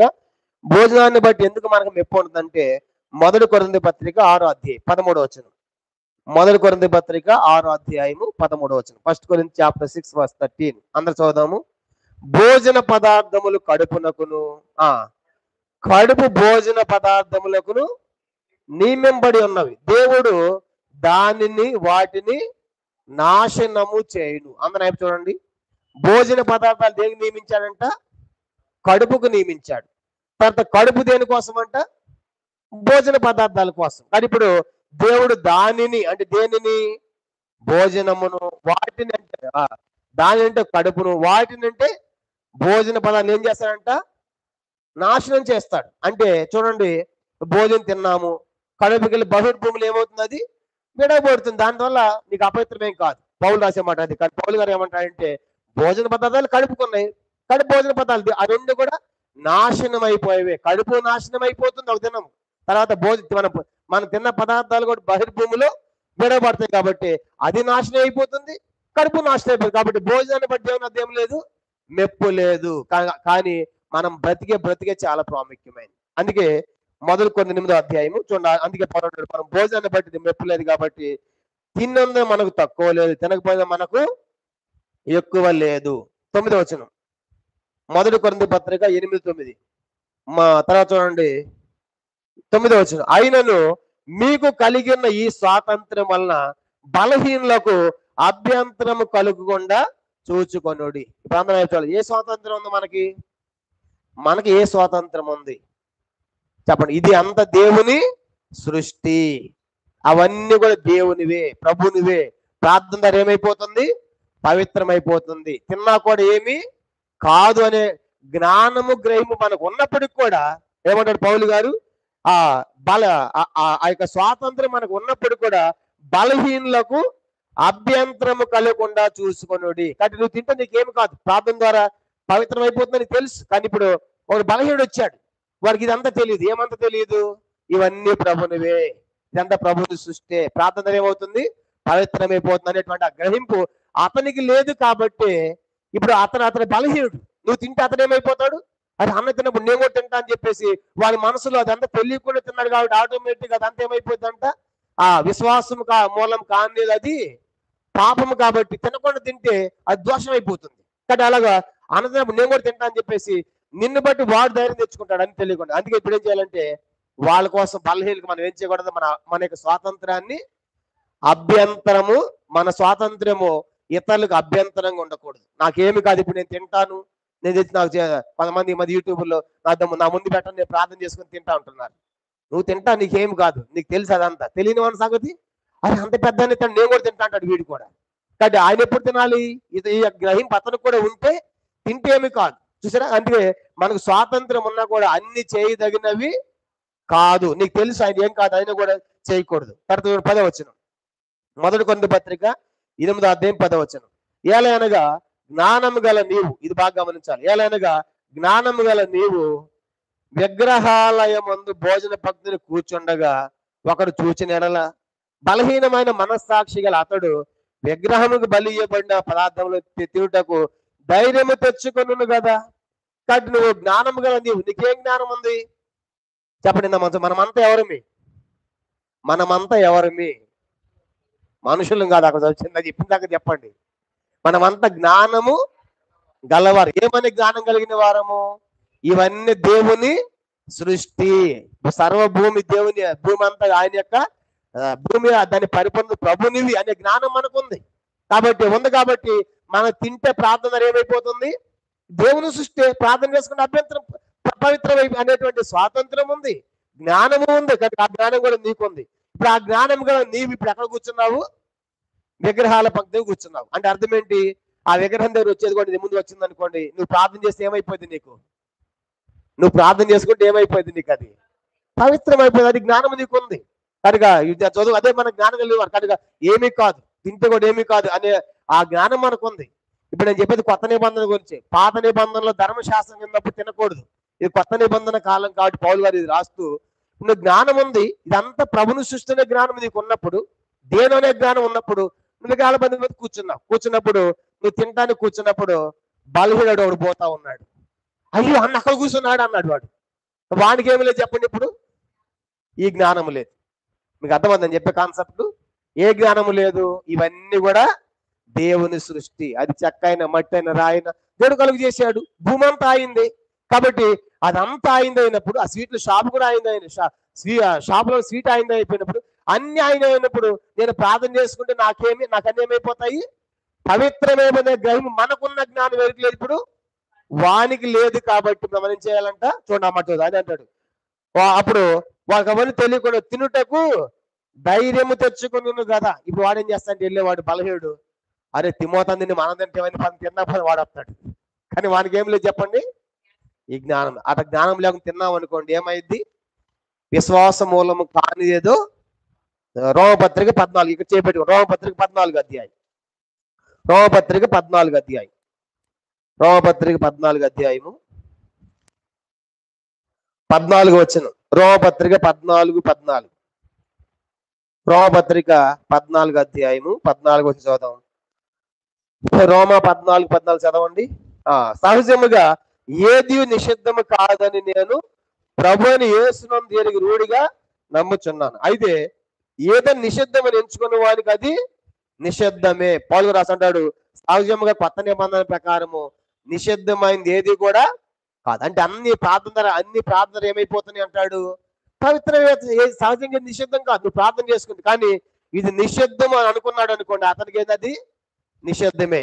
అంటే ఇప్పుడు ఇలా చెప్పుకున్నాం, జ్ఞానం గల మనము ఆడ కూర్చుని విగ్రహ పంగ కూర్చొని తింటున్నప్పుడు మనకేం గ్రహింపు ఉంది, అది మనకు అది నిషిద్ధము కాదు. ప్రార్థన ద్వారా ఏమైపోయింది, పవిత్రం అయిపోయింది అనే గ్రహింపు మనకు ఉంది. కానీ అతనికి ఏం లేదు చెప్పండి, అతనికి అది నిషిద్ధం అనుకున్నాడు. నిషిద్ధం అని ఎవరిని బట్టి తినాలనుకుంటున్నాడు, నాకంటే పెద్దను తిన్నాడు నేను కూడా తింటా అంటాడు. కానీ అతను వాస్తవంగా అతని మనసులో ఏమనుంది, అది నిషిద్ధం, తినకూడదని తిన్నాడు అనుకోండి, అతను ఏమైపోయింది, అది నిషిద్ధమని తిన్నట్టు అవుతుంది. కాబట్టి అందుకే పౌలు గారు అంటాడు కదా, జ్ఞానం వల్ల కూర్చున్నప్పుడు అటు పోయేవాడు అది చూశాడు అనుకోండి, చూసినప్పుడు తింటా ధైర్యం తెచ్చుకుంటాడు కదా. మరి నీకేం చేయాలి ఇప్పుడు, చూడు 11వ వచనం, మొదటి కొరింథీ పత్రిక 8వ అధ్యాయం, మొదటి కొరింథీ పత్రిక 8వ అధ్యాయం 11వ వచనం.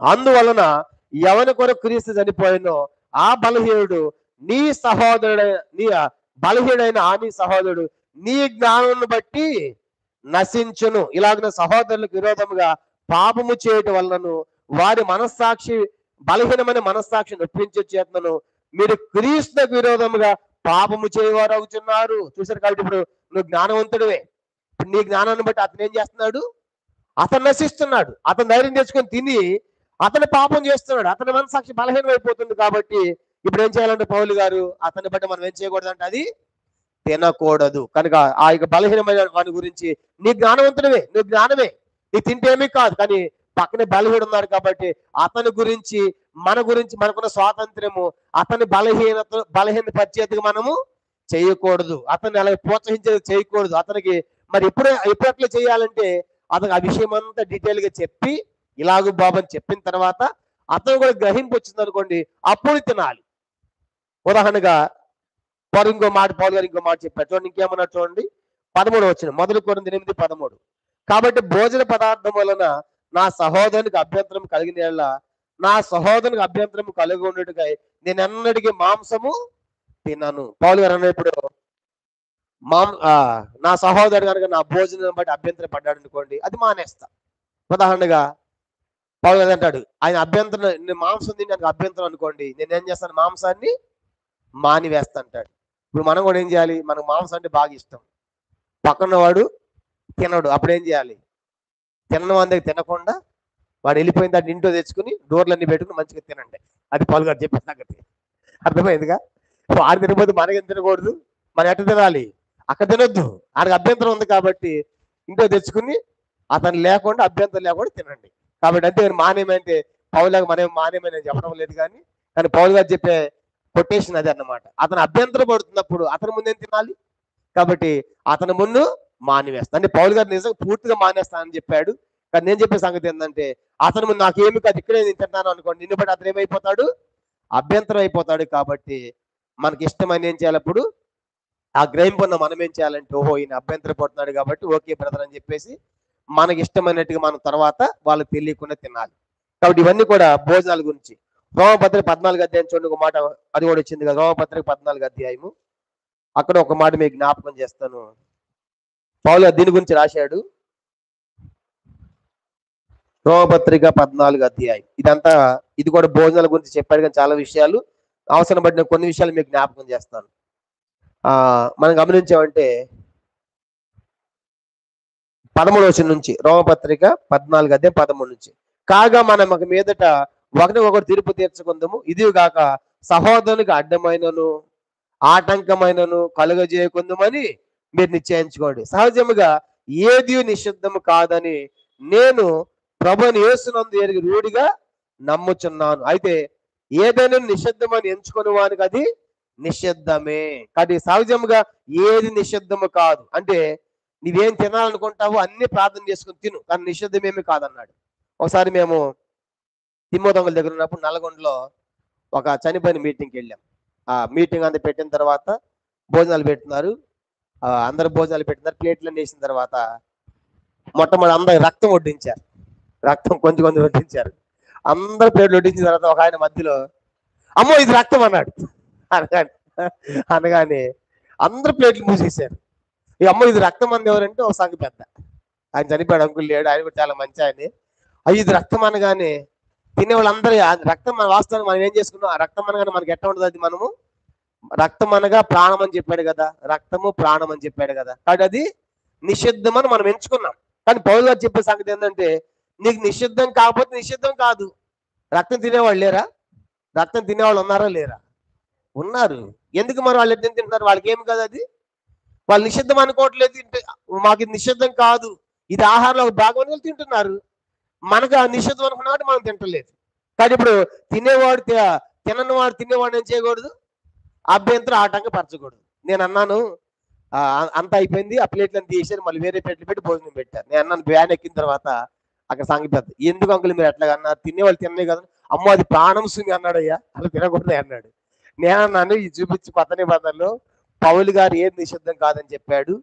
మనకు నిషిద్ధమే, నేను కూడా తిన్న రక్తం, కానీ తినేవాడికి వాళ్ళు నిషిద్ధం కాని వాళ్ళు తినేది వాళ్ళు తింటారు అని చెప్పు. కానీ ఇది తప్పు అన్నాడు, తప్పుపోదన్నాడు. అనగానే వ్యాన్ దిగిన తర్వాత తిమోతి అంకుల్ లోపలికి వెళ్ళాడు. అంకుల్ దగ్గరికి వెళ్ళి నేను డైరెక్ట్ ప్రశ్న ఇదే అడిగాను, అంకుల్ రక్తం తినొచ్చా తినకూడదు అన్న, ఒకటే ప్రశ్న. ఎందుకంటే వాళ్ళందరూ ఉన్నారు. వ్యాన్ దిగిన తర్వాత రక్తం తినొచ్చా తినకూడదు అంకుల్. తినొచ్చు అన్నాడు. నువ్వు ప్రార్థన చేసుకుని నీకు నిషిద్ధం కాకపోతే నువ్వు తినొచ్చు అన్నాడు. అంకుల్ విన్నావు అంకుల్ ఇప్పుడు అనగానే అన్న అట్ట కాదని రక్తం ప్రాణసుమి అన్నాడు. అని కానీ ప్రాణసుమి కంటే కొత్త నిబంధన ప్రకారము నీకు అది నిషిద్ధం అనుకో నువ్వు తినవు, నిషిద్ధం కానీ తింటాడు. అది ఏ ప్రార్థమైనా సరే నువ్వు ప్రార్థన నీ పవిత్రం అయిపోయింది అన్నాడు. తర్వాత నేను చెప్పాను రక్తము అన్ని సహజంగా నిషిద్ధంగా ఆయన తినవచ్చు అని నేను చెబుతాను. అయినప్పుడు నేను రక్తం తిన్నాను, ఎందుకు నాకు అదేమని పెట్టుకున్నాను, ఇది నిషిద్ధమైంది అనుకున్నాను కనుక నేను తినను. నీకు ఇష్టమే తిను. అందుకే ఫైనల్ చెప్పాలంటే ఎందుకు రక్తాన్ని తినొద్దు అన్నాడంటే, రక్తంలో అన్ని జబ్బులు ఉంటాయి. రక్తంలో ఏమంటే చెప్పండి, అన్ని మన జబ్బు ఇప్పుడు మన జబ్బు తీయాలంటే ఏం టెస్ట్ చేస్తారు, బ్లడ్డే కదా. కనుక దాంట్లో రక్తం ఉంది, దాంట్లో ఏముంది, జబ్బులు ఉన్నాయి. ప్రాణం ఉంది, తర్వాత ఏముంది, జబ్బులు ఉన్నాయి. అందుకే దేవుడు అది ప్రాణం తినవద్దు జబ్బులను తినవద్దు అని చెప్పాడు. కానీ కొత్త నిబంధన ప్రకారము నీకు నిషిద్ధం కాబట్టి అనగానే అంకుల్ నోరు మూసుకున్నాడు. నేను చెప్పే బాధ ఏంటంటే తప్పు అది అనుకోవద్దు, రక్తం తినమని నేను చెప్పడం లేదు, నేను కూడా తినను. కానీ నిషిద్ధం కాని వాళ్ళకి అది నిషిద్ధంగా తింటారు వాళ్ళకి, అంతే. కానీ కాదు వాళ్ళకి నిషిద్ధం కాదు, ఆహారం ఎప్పుడో బాగా తిన్ని. కానీ మనకు నిషిద్ధమే, నాకు నిషిద్ధమే. అందుకే నాకు పడదు అనుకున్నా, నేను తిన్ననుకున్నప్పుడు తిన్నా, అంతే. కనుక అట్లా అనుకుని ఏదో ఒక అన్నం తిన్నాడని చెప్పి నేను కూడా తిన్నాను అనుకోండి, అప్పుడు నేను ఏం చేసినట్టు అవుతుంది, అది నాకు దోషం అవుతుంది. రోమపత్రిక 14వ అధ్యాయము అది నిషిద్ధమని నేను ఎంచుకున్నాను, ఎవరిని బట్టి ధైర్యం నేను తిన్నాను అనుకోండి, అదేమవుతుందంట. రోమపత్రిక 14వ అధ్యాయం 23వ వచనం, రోమ 14:23 అనుమానించేవాడు తిని ఎడల విశ్వాసము లేకుండా తినును గనుక దోషి అని తీర్పు నందును. విశ్వాస మూలము కానిది ఏదో అది కాదు. అనుమానంతో తిన్నాం అనుకోండి, అనుమానంతో సందేహం కొన్నిసార్లు మనం కూడా చూడండి, ఆ పదార్థం పడుకో మంచిది బాగుంది తిన్నాం అనుకోండి, ఇక లోపల ఏది బెరికిగానే ఉంటది. కానీ వాళ్ళతో ఇవి తింటాడు, కాసేపటికి ఏమైపోయింది చెప్పరేంటి, వామిటింగ్ అయిపోయింది. ఎందుకు, నీకు తెలుసు లోపల, నీకు పట్టలేదు. వాళ్ళని బట్టి ధైర్యం చేయొద్దు, కనుక వాళ్ళని బట్టి తినవద్దు. కనుక నీ పరిస్థితి ఏంటో, నీ విశ్వాసం ఏంటి, నీ నమ్మకం ఏంటో దాన్ని బట్టి తినాలని. ఆయన నేను కూడా తింటే ఎట్లాగు, ఆ క్యాలింగ్ ఫ్యామిలీ సేవకు చెప్పినట్లుగా నేను తిన్నా నువ్వు కూడా తినంటే ఎట్లాగు. ఇప్పుడు ఆయన కూడా నేను తిని నాకు కూడా ఏమైంది, నాకు కూడా వామిటింగ్ అయిపోయింది. నాకు పడంది మనం తినకూడదు. కాబట్టి ఇప్పుడు భోజనాల విషయంలో కొత్త నిబంధనలు పౌలు గారు ఎంతో స్పష్టంగా చక్కగా రాశాడు. కాబట్టి ఇప్పుడు వీటన్నిటిని బట్టి మనకు అర్థమైన సారాంశం ఏంటి అంటే, ఒక అన్యుని పెళ్లికి లేకుంటే విందుకి వెళ్ళమన్నాడు, వెళ్ళినప్పుడు నువ్వు వడ్డించింది ఏ విచారణ చేయకుండా అది బలర్పించారు, ఏం అడగకుండా తినమన్నాడు. తింటా ఉన్నప్పుడు మధ్యలో బలహీనమైనటువంటి అప్పుడే కొత్తగా వచ్చిన ఒకడు వచ్చి అయ్యో ఇదే తిన్నామని అనుకోండి, అప్పుడు ఎంత లేచి చేయకూడదు పోమన్నాడు ఆ పౌలు గారు. అది చెప్పాడు కదా, నువ్వు వెళ్ళమన్నాడు, ఆడకుండా తినమన్నాడు. తింట మధ్యలో ప్రశ్న మధ్యలో అడుగనుకో, వెంటనే ఏం చేయాలంట, అతను బలహీన మనం గుర్తించి వెంటనే ఏం చేయాలంట, బ్రదర్ నాకు తెలియదు బ్రదర్ చేయకూడదు రావాలంట. అర్థమైందా? ఇప్పుడు నా ప్రశ్న ఏంటంటే, ఇప్పుడు వెళ్ళేది మంచిదా వద్దా దీన్ని బట్టి?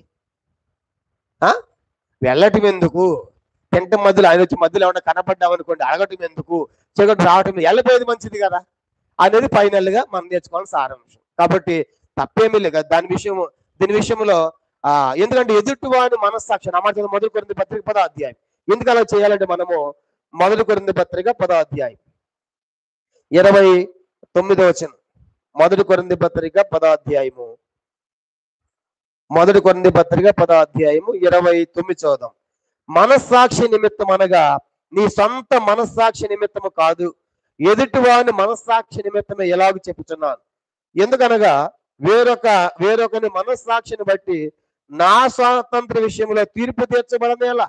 కాబట్టి ఆయన చెప్పినప్పుడు నేను తిన్నాను అనుకోండి, అతను పాపం చేసిన వాడు అవుతాడు.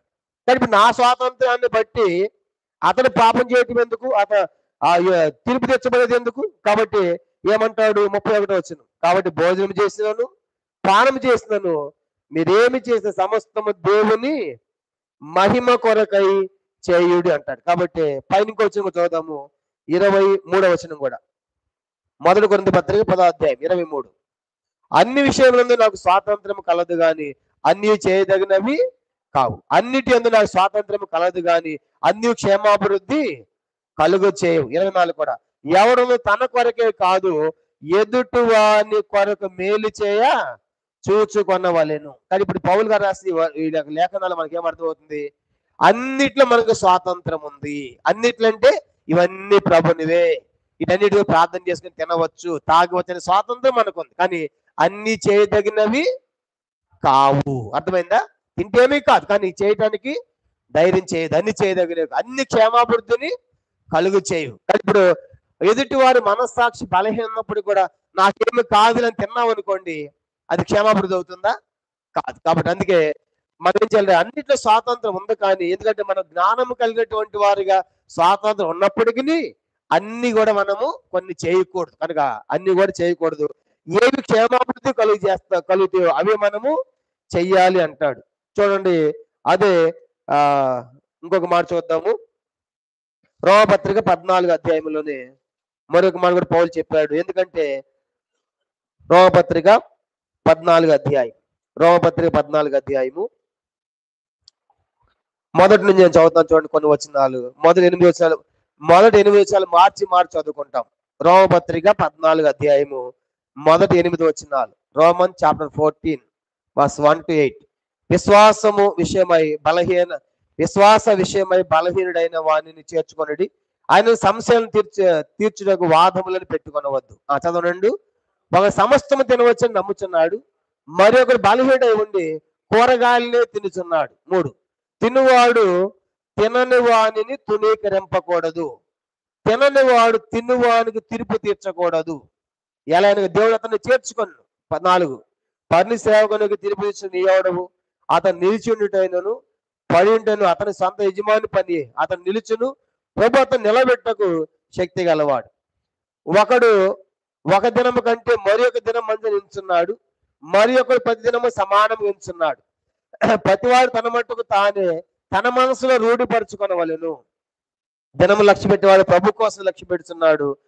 తినువాడు దేవునికి కృతజ్ఞతాస్తుతులు చెల్లించున్నాడు గనుక ప్రభు కోసమే తినుచున్నాడు. తినని వాడు ప్రభు కోసము తినుట మాని దేవుని కృతజ్ఞతాస్తుతులు చెల్లించుచున్నాడు. మనలో ఎవడును తన కోసం బ్రతకడు, ఎవడును తన కోసమే చనిపోడు. ఇప్పుడు 8 రోజులు అందరం కలిసి మనం బ్రతికినను ప్రభు కోసమే బ్రతుకుచున్నాము, చనిపోయినను ప్రభు కోసమే చనిపోవచ్చున్నాం. కాబట్టి మనం బ్రతికినను చనిపోయినను ప్రభు వారమై ఉన్నాము. కాబట్టి ఈ లోకంలో కొంతమంది ఆయన తినొచ్చు అంటాడు, ఒక ఆయన తినకూడదు అంటాడు. ఎవరి విశ్వాసం వాళ్ళది, ఎవరి విశ్వాస పరిమాణం వాడు. కనుక తినేవాడు ఇది ఎందుకు తింటున్నా అనకూడదు. కనుక తినని వాడికి ఆ తిన్నవాడికి తీర్పు కూడా తీర్చకూడదు. ఎందుకంటే అతను నిషిద్ధం అని కూడా అతను నిషిద్ధమే, నీకు నిషిద్ధం కాకపోవచ్చు. కనుక అలాగే చెప్తాడు. ఇంకో మాట కూడా పౌలు చెప్పాడు. చూడండి, దేవుని రాజ్యములు ఇవన్నీ లేవంట. రోమపత్రిక 14వ అధ్యాయము, రోమ 14వ అధ్యాయం 15వ వచనం. రోమ 14:15, నీ సహోదరుడు నీ భోజన మూలముగా దుఃఖించినడలా నీవెక్కడో ప్రేమ కలిగి నడుచుకుని వాడవు కావు.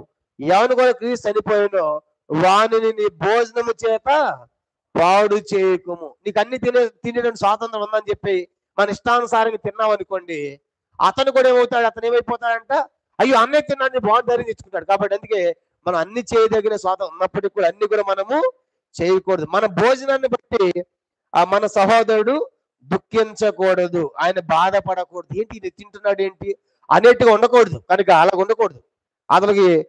అతను దుఃఖించకూడదు, తర్వాత అతన్ని పాడు చేయకూడదు మన భోజనాన్ని బట్టి. మీకున్న మేలైనది దూషణ పాలు కానీయకుడి. 15వ వచనం, దేవుని రాజ్యము భోజనము పానము కాదు గాని నీతియు సమాధానము పరిశుద్ధాత్మ యందలి ఆనందమునై ఉన్నది. తర్వాత ఈ విషయం ముందు క్రీస్తునకు దాసు అయిన వాడు దేవునికి ఇష్టడును మనిషి దృష్టికి యోగ్యుడై ఉన్నాడు. కాబట్టి సమాధానమును పరస్పర క్షేమాభివృద్ధిని కలుగజేయ వాటిని ఆసక్తితో అనుసరింతము. 20వ వచనం, భోజనము నిమిత్తము దేవుని పనిని పాడు చేయకుడి. సమస్త పదార్థములు పవిత్రములే గాని అనుమానముతో తినువానికి అది దోషము. మాంసము తినుట గాని ద్రాక్షాసము తాగుట గాని నీ సహోదరునికి అడ్డము కలిగేది మరి ఏదియో గాని మానివేయుట మంచిది. చూసారు పౌలు గారు చెప్పిన మాట. కాబట్టి మనకు అర్థమయ్యే సారాంశం ఏంటంటే, మనం అన్ని చేయడానికి స్వాతంత్రం ఉంది, కానీ మనం జ్ఞానం కలిగినటువంటి వారిగా ఉన్నాం కనుక ఇదంతా ప్రభుని సృష్టి, దేవుని జ్ఞానం ఉంది. కానీ మనం ఏమని జ్ఞానవంతులు మనము మన భోజనాన్ని బట్టి ఇతరులు ఏం చేయకూడదు, దుఃఖపడకూడదు, ఇతరులు బలహీనమైపోకూడదు, కనుక ఇతరులు నశించకూడదు అనేటువంటి ఆ జ్ఞానం కలిగి ఎక్కడ తినాలో ఎక్కడ తినకూడదు అలాగే మనము అలాంటి గ్రహింపు కలిగి ఉండి మనం చెయ్యాలి. అంతేగాని నాకు ఇప్పుడు బిర్యానీ లేకపోతే కుదరదు అనకూడదు. కనుక కొన్నిసార్లు లేకపోయినా తినాలి. పక్కన వాళ్ళు బిర్యానీ పట్టలేదు అనుకోండి, సరే కూరగాయలు తింటాం. ఒక రోజుకి ఏం అయిపోయింది, ఒక రోజు వండలేవా, నాకు ఇప్పుడు అది ముక్క లేదని ముద్ద దిగదు అనేట్టు ఉండకూడదు. పాలుగా చెప్పి మాట్లాడదు అనమాట. కాబట్టి మనకు అన్ని స్వాతంత్రం ఉన్నప్పటికీ కూడా మన మనస్సాక్షి కోసంగా ఎదుటివాని యొక్క మనస్సాక్షి మేలు కోసం మనము అలాగూ చెయ్యాలి అనేది పౌలుగా చెప్పే సంగతి. ఇప్పుడు నేను చెప్పిందంతా కూడా కొత్త నిబంధన వెలుగు. కొత్త నిబంధన వెలుగులో అన్ని కూడా తినవచ్చు అని చెప్పాడు. తిమోతి పత్రిక మరొక మాట చదువు. తిమోతి పత్రిక పౌలు ఇంకో మాట కూడా రాసి అది కూడా చదువుకుంటే ఇంకా తేటగా మనకు అర్థమవుతుంది. 1 తిమోతి పత్రిక 4వ అధ్యాయం. 1 తిమోతి పత్రిక 4వ అధ్యాయము 3వ వచనం కూడా చదువుకుంటాం అందరం కలిసి. 3 నుంచి 5 వచనాలు. 1 కొరింథీ పత్రిక 4వ అధ్యాయము, క్షమించండి, 1 తిమోతి పత్రిక 4వ అధ్యాయము, 1 తిమోతి పత్రిక 4వ అధ్యాయము 3, 4, 5 వచనాలు చదువుకుంటాం. 1 తిమోతి 4వ అధ్యాయం 3 నుంచి, అబద్ధికులు వాత వేయబడిన మనస్సాక్షి గల వారి వివాహం నిషేధించుచు సత్య విషయమై అనుభవ జ్ఞానము గల విశ్వాసులు కృతజ్ఞతాస్తుతులు చెల్లించి పుచ్చుకొని నిమిత్తము దేవుడు సృజించిన ఆహార వస్తువులను కొన్నిటిని తినుట మానవులని చెప్పుచుందరు. 4వ వచనం, దేవుడు సృజించిన ప్రతి వస్తువును మంచిది, కృతజ్ఞతాస్తుతులు చెల్లించి పుచ్చుకొని నేళ్ళ ఏది నిషేధింపదగినది కాదు. తర్వాత ఏలైనగా ఆ దేవుని వాక్యములను ప్రార్థన వలను పవిత్రపరచబడుచున్నది. చూసారా, దేవుడు సృజించిన ప్రతి వస్తువు కూడా ఏంటంట అంటే లోకంలో ఉన్న అన్ని దేవునివే, అన్ని ఆయన కలుగు చేశాడు కాబట్టి అన్ని కూడా మంచివే. ఇంకో మాట చెప్పాడు కదా, నువ్వు కృతజ్ఞతాస్తుతి చెల్లించి పుచ్చుకుంటే ఏది నిషేధింపదగినది కాదు. నువ్వు ముందు ఏది పెట్టినా నేను పవిత్రపరుస్తాంటే ఆమె అనగానే ఏమైపోయింది, అది పవిత్రం కాబట్టి తినవచ్చు. కానీ పౌలు చెప్పాడు అన్ని తినవచ్చు, కానీ వాక్యం ద్వారా ప్రార్థన పవిత్రం అవుతుంది. కానీ కొరింథీ పత్రికలో ఏం చెప్పాడు, అన్ని క్షేమాభివృద్ధిని కలుగు చేయవు. కనుక మన స్వాతంత్రం ఇతరులకు అభ్యంతరముగా ఉండకూడదు, ఇతరులు బలహీనలు అయిపోయేటట్టు ఉండకూడదు. భోజనాన్ని బట్టి దేవుని పని పాడు చేయకూడదు. కనుక ఈ భోజనాన్ని బట్టి పాడు చేస్తావా, కొంచెం అట్లా ఆ మాంసం పెడితే మేము రామన్నారు అనుకోండి, మాంసం మానేసి కూరగాయలే పెడతాం ఒక ఆత్మ సంపాదించే దానికోసము. దేని పని ఎందుకు పాడు చేయాలి? ఎందుకంటే దేవుని రాజ్యం భోజనం పానము కాదు. దేవుని భోజనాన్ని బట్టి మెప్పు మనము పొందము. దేవుడు శభాష్ ఎంత బాగా జీవించావు కనుక అలా ఉండాలి. కానీ భోజనం తినవడం దేవుడు బహుమానాలు మనకి ఇవ్వడు. కనుక ఏంటంటే మన బ్రతుకు చాలా ప్రాముఖ్యమైనది. కానీ మన కొత్త నిబంధన వెలుగులో మనం చూసాము. కానీ ఇప్పుడు దానియేలు వాళ్ళంతా పాత నిబంధనలో ఉన్నారు, ధర్మశాస్త్రం కింద ఉన్నారు. వాళ్ళు ఖచ్చితంగా ఇలాంటివి ఏం చేయకూడదు, తినకూడదు. రక్తం అంటే ప్రాణం అంతే, కనుక తినకూడదు. కనుక ఆ ధర్మశాస్త్రం కింద జీవించిన వారి జీవితాలు చూసినప్పుడు ఇది మనకి ఎంత స్వాతంత్రం ఇచ్చాడు దేవుడు. కొత్త నిబంధనలో అన్ని తింటా ఉన్నాం. ఈ సరిపోక మనుషులు పీక్కుని తింటున్నారంట. అర్థమైందా? ఇవి సరిపోక మనుషులు ఒకడొకడు కలుసుకుంటున్నారంట. గలతీ పత్రిక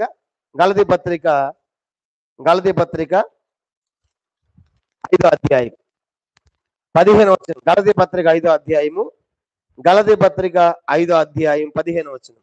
అయితే మీరు ఒకరికొకడు కరచుకొని భక్షించినట్లా మీరు ఒకరిని వల్ల ఒకరు బొత్తిగా నశించిపోదురేమో చూచుకొనుడి. కనుక మనుషులు ఒకరినొకరు భక్షించుకుంటున్నారంట, ఒకరొకరు కరుచుకుంటున్నారు. కాబట్టి ఈ రాత్రి ఈ ఈ భోజనపు వెలుగులో పౌలు గారు చెప్పినట్టు సారాంశం మనకు ఏం అర్థమవుతుంది చెప్పండి? మనము జ్ఞానము కలిగిన వారము. అందరు చెప్పండి ముగిస్తే. మనము జ్ఞానము కలిగిన. ఏ జ్ఞానం ఉందో మనకి? ఇవన్నీ కూడా దేవునివే. దేవతనబడి ఉన్నప్పటికీ ప్రభు ఒక్కడే, దేవుడు ఒక్కడే. ఆయన ఆకాశం ఉన్నాడు, ఆయన తండ్రి, ఆయన ధర సమస్తము కలిగింది. భూమి దాని పరిపూర్ణత కూడా ఆయనవే. అందుకే కటిక వాని అంగళ్ళలో ఏది అమ్మినా తెచ్చుకుని మనస్సాక్షి నిమిత్తము అడగకుండా విచారణ చేయకుండా దాన్ని ఏం చేసి ప్రార్థన చేసుకుని తినవచ్చును. కానీ అందుకే మనము సీట్లన్నీ పంచుతున్నాము, సీట్లన్నీ తింటున్నాం కూడా. కనుక ఇదే షాపులో తెచ్చావు, అక్కడ బలర్పించారా లేదా, పూజ చేసి అడుగుతారు ఎవరన్నా? అట్లా అడిగితే ఏమి తినలేవు ఈ లోకంలో. అర్థమైందా? అట్లా ఉండాలనుకుంటే ఏది తినలేవు. కనుక ప్రతిదీ కూడా అలా వస్తూనే ఉంటుంది. అయితే మనస్సాక్షి విచారణ చేయకుండా తినండి. భోజన విషయంలో మాత్రం చెప్పాడు, ఒక అన్నిటి పిలిస్తే నీకు మనసుంటే వెళ్ళు, తినాలనుకుంటే తిను. కనుక ప్రార్థన చేసుకుంటే పవిత్రం అయిపోతుంది. నీకు జ్ఞానం ఉంది కదా, నీకేమి కాదు కదా. కానీ మధ్యలో ఒక బలహీన వెళ్ళినప్పుడు, అయ్యో అన్న తింటున్నావు, అన్నా ఇది ఎట్లా తిన్నావు అన్నా, ఇది బలహీనమైంది, ఇది బలర్పించాను కానీ దేవుడు పెట్టాను కానీ, అప్పుడు ఏం చేయాలి అంటే నువ్వు చెయ్యి. ఓహో ఇతని బలహీనత తెలియదు కాబట్టి నన్ను బట్టి అతను ఏమైపోకూడదు, బలహీనమైపోయి అంటే అట్లా బ్రదర్ ఓకే చేయగడుకుని వెళ్ళిపోయి తర్వాత వెళ్ళి పిలిచి, బ్రదర్ నేను ఎంత తిన్నాను తెలుసా అని ఇప్పుడు నేను చెప్పిన అంతా కూడా వాళ్ళకి చెప్పాలి. కనుక ఇదంతా దేవునిది అని అతను చెప్పిన తర్వాత అప్పుడు అతను కూడా తీసుకుని పోయి అతను కూడా మనస్సాక్షి పోతే ఇద్దరు తినండి. అర్థమైంది? అంతేగాని నేను తింటాను నాకేమి కాదు కనుక నేను ప్రార్థన చేస్తానని చెప్పేసి ఆ క్షేమాభివృద్ధి కలుగ చేయని పనులు మనము చెయ్యకూడదు. కనుక చేయకూడదు. అతను బలహీనం అన్నప్పుడు తప్పనిసరిగా మనం లేచి వెళ్ళాలి. ఇప్పుడు దీన్ని బట్టి లేచి వెళ్ళాలి కాబట్టి వెళ్తే మంచిదా, వెళ్ళకుండా ఉండే మంచిదా? వెళ్ళకుండా ఉండేదే మంచిది, తినకుండా ఉండేదే మంచిది. ఎందుకంటే ఇప్పుడు వెళ్ళొచ్చి తినొచ్చు మళ్ళీ చేయకూడదు అంటే ఇది నాటకంలాగా ఉంది కదా. కానీ అలాంటి ఎందుకు నీకు? వెళ్ళకుండా ఉండేదే మంచిది. కానీ ఎవరో ఒకరు మనకు కనబడతారు, అక్కడ ఎవరో ఒకరు ఉంటారు. కనుక అభ్యంతరం కాబట్టి నేను తిననులే అనేది మంచిది. తర్వాత పదార్థాల విషయంలో కూడా చెప్పా కదా, ఈ సాక్ష్యం ఏది నిషేధింపదగినది కాదు. కనుక అన్ని కూడా పవిత్రం అయిపోతాయి అని చెప్పేసి, ఏది కూడా తింటాను నాకు స్వాతంత్రం అని చెప్పేసి నేను రక్తం కూడా తింటాను అని వాళ్ళ ముందు ధైర్యం చేసామనుకోండి, వాళ్ళ మనస్సాక్షి రక్తం అంటే నిషిద్ధం అనుకున్నారు. నేను చెప్పా కదా ఇప్పుడు అది వాళ్ళందరూ వడ్డించినప్పుడు ఎందుకు అట్లా చేసామని అడిగినప్పుడు అది తినకూడదు అన్నాడు. అని తిమోదంగులు ఏమన్నాడు? అది నిషిద్ధం కాని వాళ్ళు తింటారు, వాళ్ళ ఆహారంలో భాగంగా. అది మనకు నిషిద్ధం, నేను ఎంచుకున్నా. కానీ అలాగా నాకు అన్ని పవిత్రం అయిపోతాయని చెప్పేసి అన్ని కూడా చేయదగినవి కావు. నీకు ఏదో ఇష్టమైన వస్తువు ఉంది, అది వేరే వాళ్ళకి అభ్యంతరంగా ఉంది, నీకు తినాలనిపిస్తా ఉంది, అప్పుడు ఏం చేయాలి చెప్పండి? తెచ్చుకుని అందరూ వెళ్ళిపోయిన తర్వాత డోర్లన్నీ వేసుకుని మంచిగా హ్యాపీగా తిను, ప్రార్థన, అప్పుడేం పర్వాలేదు. ఎందుకంటే అప్పుడు ఎవరు లేరు కదా, ఎవరికి అభ్యంతరం. అక్కడే నేను ఎక్కడే తింటాను అని అన్నాం అనుకోండి, వాళ్ళ మనస్సాక్షి ఏమైంది? అభ్యంతరం అయింది. భోజనం బట్టి దేవుని పని పాడవుతుంది, నీ సహోదరుని మూలంగా నశిస్తాడు. కాబట్టి అర్థమైందా? కాబట్టి అందుకే మనం ఈ యొక్క జ్ఞానం కలిగినటువంటి వారిగా ఓహో వీళ్ళ యొక్క పట్టం లేదు అన్నప్పుడు అది అక్కడ తినకూడదు. చూసి అంతేగాని తిన్నాడు ఇదేం తిన్నావు అని చెప్పేసి అతను మనం హేళన చేయకూడదు. నువ్వు పోకు తింటావా, పంది మాంసం తింటావా అని చెప్పేది నాకు, నీకు ఇది పడదంటే కనుక నీకు విశ్వాసం లేదన్నాడు. అట్లా అనకూడదు. నీకు విశ్వాసం నువ్వు తిను, నాకు పడినప్పుడు నేను తిన్నాను, అంతేగాని ఎందుకు తిన్నావు అనకూడదు, తిను అని కూడా బలవంతము చేయకూడదు. కనుక ఇవన్నీ కూడా వారి మనస్సాక్షిని బట్టి మనం ఎప్పుడు కూడా మన మనస్సాక్షిని బట్టి కాదు, మన మనస్సాక్షిని బట్టి అయితే మనకు అన్ని కూడా ఏమి పవిత్రమని మనకు తెలుసు. కానీ ఎదుటి వాని యొక్క మనస్సాక్షిని గురించి ఆలోచించి ఈ లోకంలో మనము తినాలి అని పౌలు చెప్పాడు. తర్వాత భోజనాల దగ్గర దేవుని అది ఏమీ లేదని చెప్పుకున్నాము, మెప్పు లేదు. కనుక అబ్బా ఎంత బాగా జీవించావు, ఎంత మంచి భోజనం తిన్నావని దేవుడు మెచ్చుకోడు. అప్పుడు నువ్వు కాయగూరలే తిన్నావు అబ్బా అని దేవుడు చెప్పడు, అయితే మాంసమే తిన్నావని చెప్పడు. ఎందుకంటే ఈ భోజనం, ఈ కడుపు కానీ భోజనం రెండు ఏమైపోయాయని చదువుకున్నాం, రెండు కూడా నాశనం అయిపోయాయి. కనుక కడుపు మట్టిలో కలిసిపోయింది, తిన్నటువంటి భోజనం కడుపులోంచి బహిర్భూమిలో అదొకటి మట్టిలో నశించిపోయేది. కనుక భోజనాన్ని బట్టి దేవుని అది మెప్పులేమి ఉండవు. కనుక నేను ఈ భోజనం తిన్నాను ప్రభు అంటే శభాష్ అని దేవుడు అన్నాడు. కనుక అది అర్థమైందా? అంటే అయితే మన బ్రతుకు చాలా ప్రాముఖ్యమైనది. అందుకే ఈ భోజనాల విషయంలో చాలా కాంట్రవర్సీ ఉన్నాయి. నేను కొన్ని విషయాలు చెప్పాను. దీన్ని బట్టి మనకు అర్థమైంది ఏంటంటే మనం అన్ని తినవచ్చు కానీ అన్ని చేయదగినవి కాదు, అన్ని క్షేమాభివృద్ధిని కలుగ చెయ్యవు. కనుక నేను ఇదే చేస్తాను ధైర్య సాహసాలు వేరే వాళ్ళ ముందు అలాంటివి మనము చెయ్యకూడదు. కొత్త నిబంధనలు ఉన్నప్పటికీ కూడా కనుక మనము ఎదుటివాని సహోదరుని యొక్క మనస్సాక్షి మీద డిపెండ్ అయింది. అంటే మన భోజనం పక్క వారి మీద ఆధారపడి ఉంది. వాడికి ఏం అభ్యంతరం లేదు, హ్యాపీగా తిను. అభ్యంతరం పడుతున్నాడు అనుకోండి, ఏం చేయాలి మనం వెంటనే? పౌలు నేను ఎన్నటికి నా సహోదరునికి అభ్యంతరం అయితే నేను మాంసం ఎన్నటికి తినను అన్నాడు. కనుక అర్థమైందంటే ఎదుటి వారికి అభ్యంతరం లేకుండా మనం ఏదైనా కూడా చేయవచ్చు. కనుక ఇవన్నీ కూడా కొత్త నిబంధన వెలుగులో పౌలుగా రాసినటువంటి సత్యాలు. కాబట్టి మనము దీన్ని బట్టి అన్ని తినవచ్చు, కానీ అన్ని కూడా చేయదగినవి కావు. అన్ని క్షేమాభివృద్ధిని కలుగ చెయ్యవు. కనుక జ్ఞానం ఇప్పుడు ఈ మధ్య యూట్యూబ్లో చాలా మంది నాకు ఎక్కడైనా పెట్టి నేను తినేస్తా అంటున్నారు. తినొచ్చు, ఏం కాదు. ఇప్పుడు చదువుకున్న వాక్యాన్ని బట్టి నీ లోపల నిషిద్ధం అని అనుకోవడం లేదు. నీ లోపల జ్ఞానం ఉంది, ప్రార్థన ఉంది, పవిత్రత అయిపోయింది, తింటావు. కానీ లోపల నిన్ను ఫాలో అయ్యే చాలా మంది ఉన్నారు. అది అన్నయ్య తిన్నాడు, నేను కూడా తింటా అంటాడు. కానీ అతనికి ఇదంతా కూడా తెలియదు. అప్పుడే అతను నిన్ను బట్టి ఏమైతే అతడు బలహీన మనసాక్షి అయిపోతాడు కదా, దేని పని పాడైపోతుంది కదా. అది అన్నదప్పుడు వేదం తినకూడదు, వాగ్దానం తెచ్చుకుంటాడు కదా.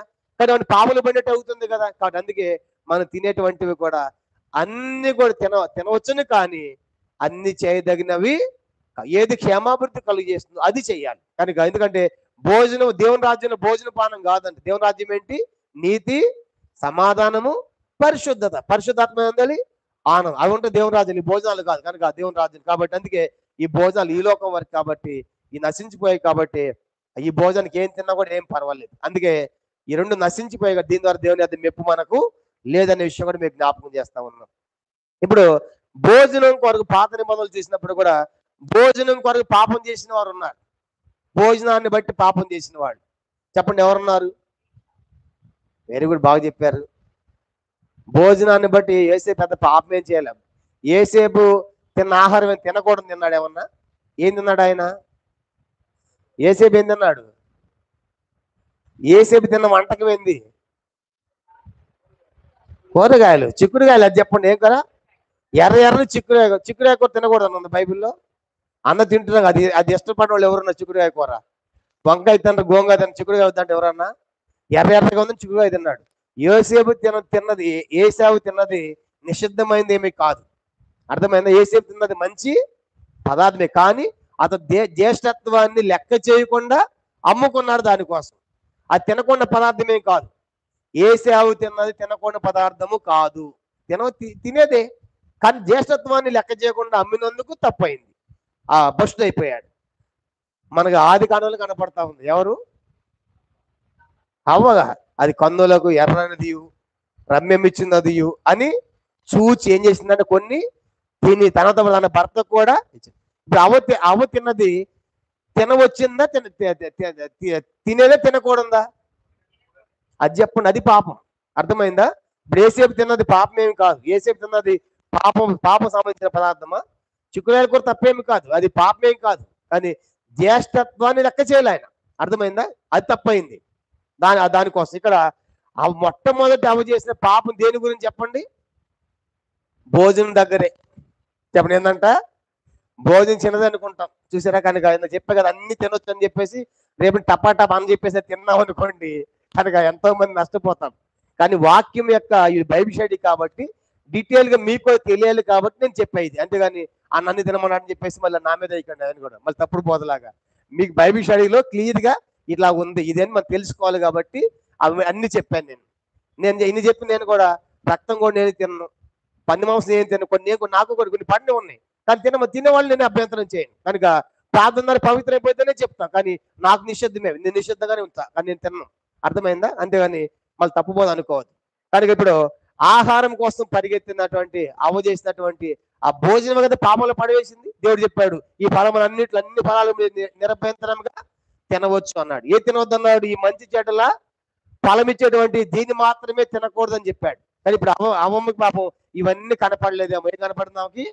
అదే కనపడింది. ఏంటంటే కన్నులకు అందమైనది, వివేకమిచ్చు రమ్యమైన పండు తిని తంటపడి చేసిందంటే కొన్ని ఫలాలు తన భర్తకు కూడా ఇచ్చిందన్నాడు. ఇప్పుడు అది నిషేధింపదగింది, అది పాపం.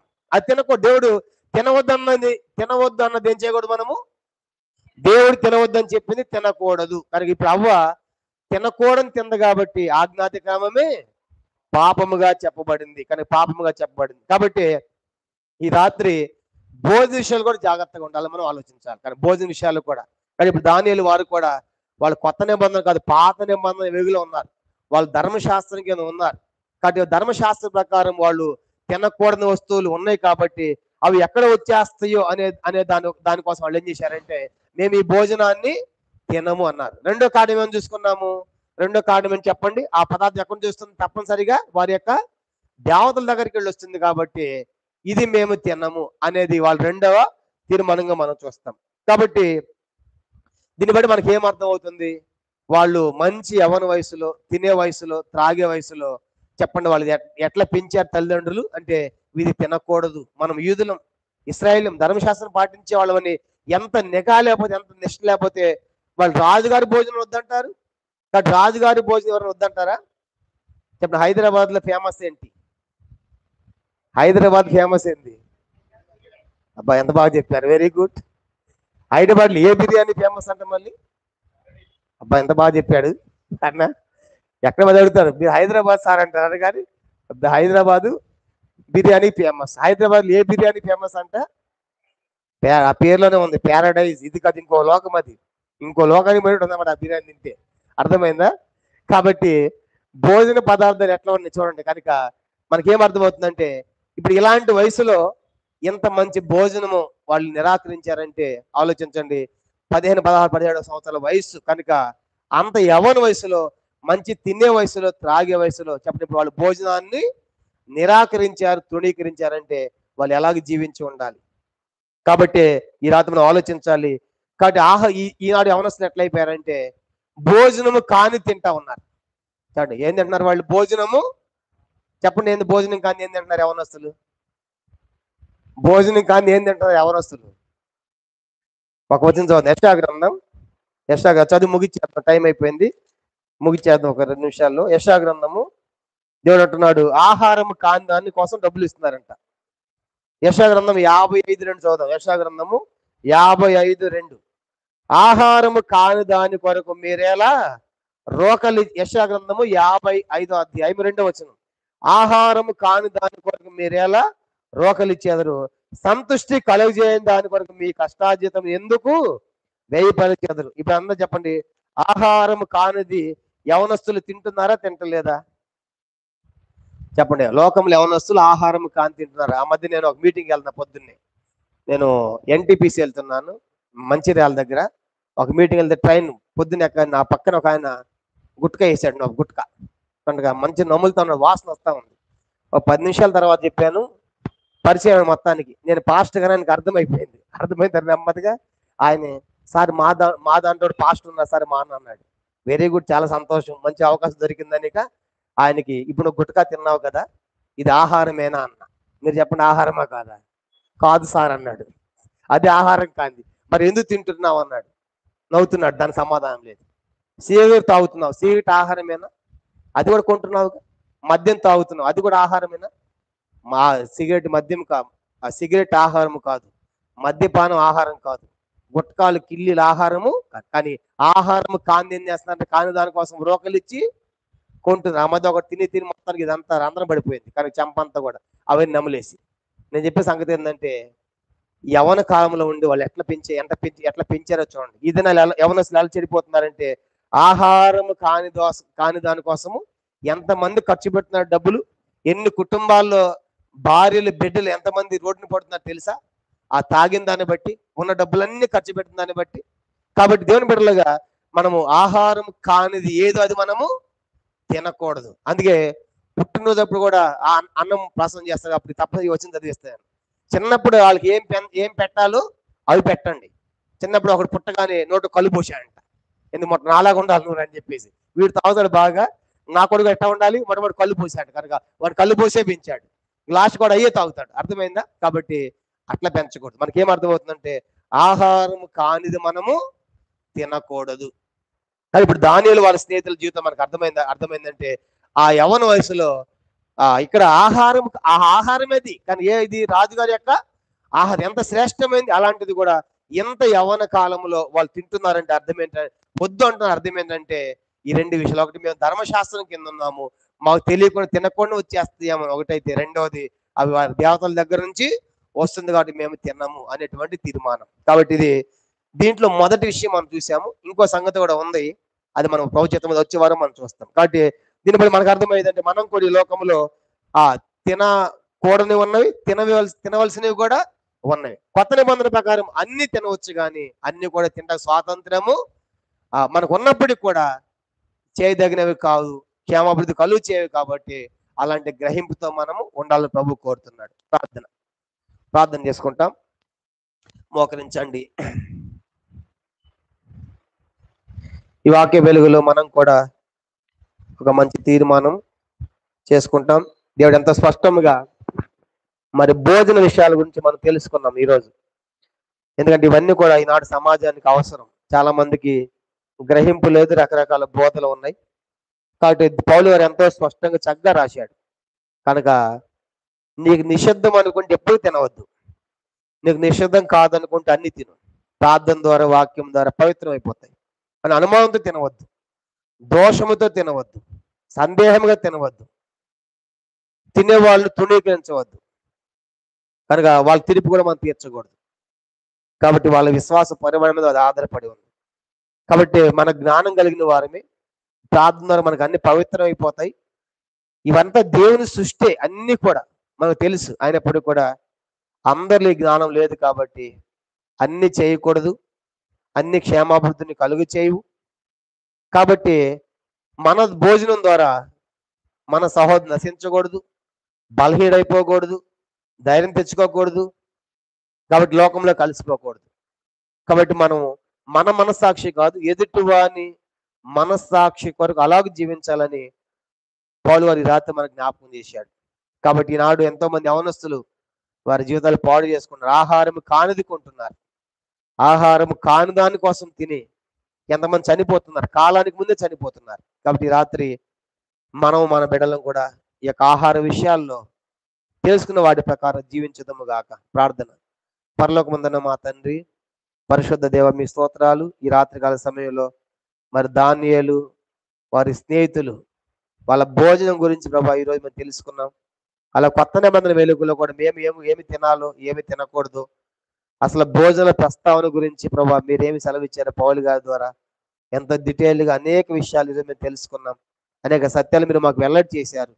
అందుకే మీకు స్తోత్రాలు. ఈ లోకంలో మేము కూడా అలాంటి గ్రహింపు కలిగి జ్ఞానం వెళ్ళేటువంటి వారిగా తండ్రి ఉండి జ్ఞానముతో ఆ భోజనాల దగ్గర లోకములో కానీ సహోదరుడు కానీ ప్రభా మరి ఎందుకంటే భోజనం ద్వారా మెప్పేమీ లేదు, దేవుని యొక్క ఘనత ఏమీ లేదు, ఇవి నశించిపోయేవి. కాబట్టి వాటిని బట్టి నీ పని మేము పాడు చేయకూడదని ఎన్నో సంగతులు మీరు మాకు బోధించారు.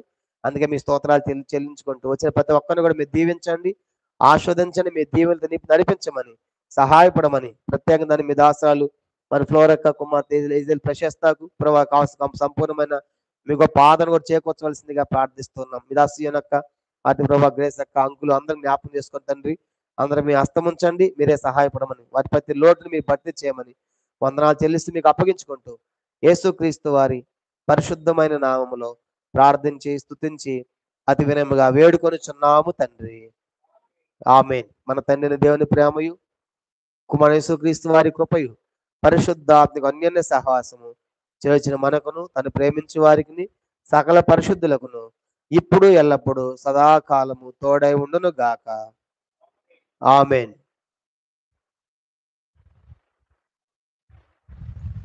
అందరికీ ప్రైజ్ లార్డ్. ప్రైజ్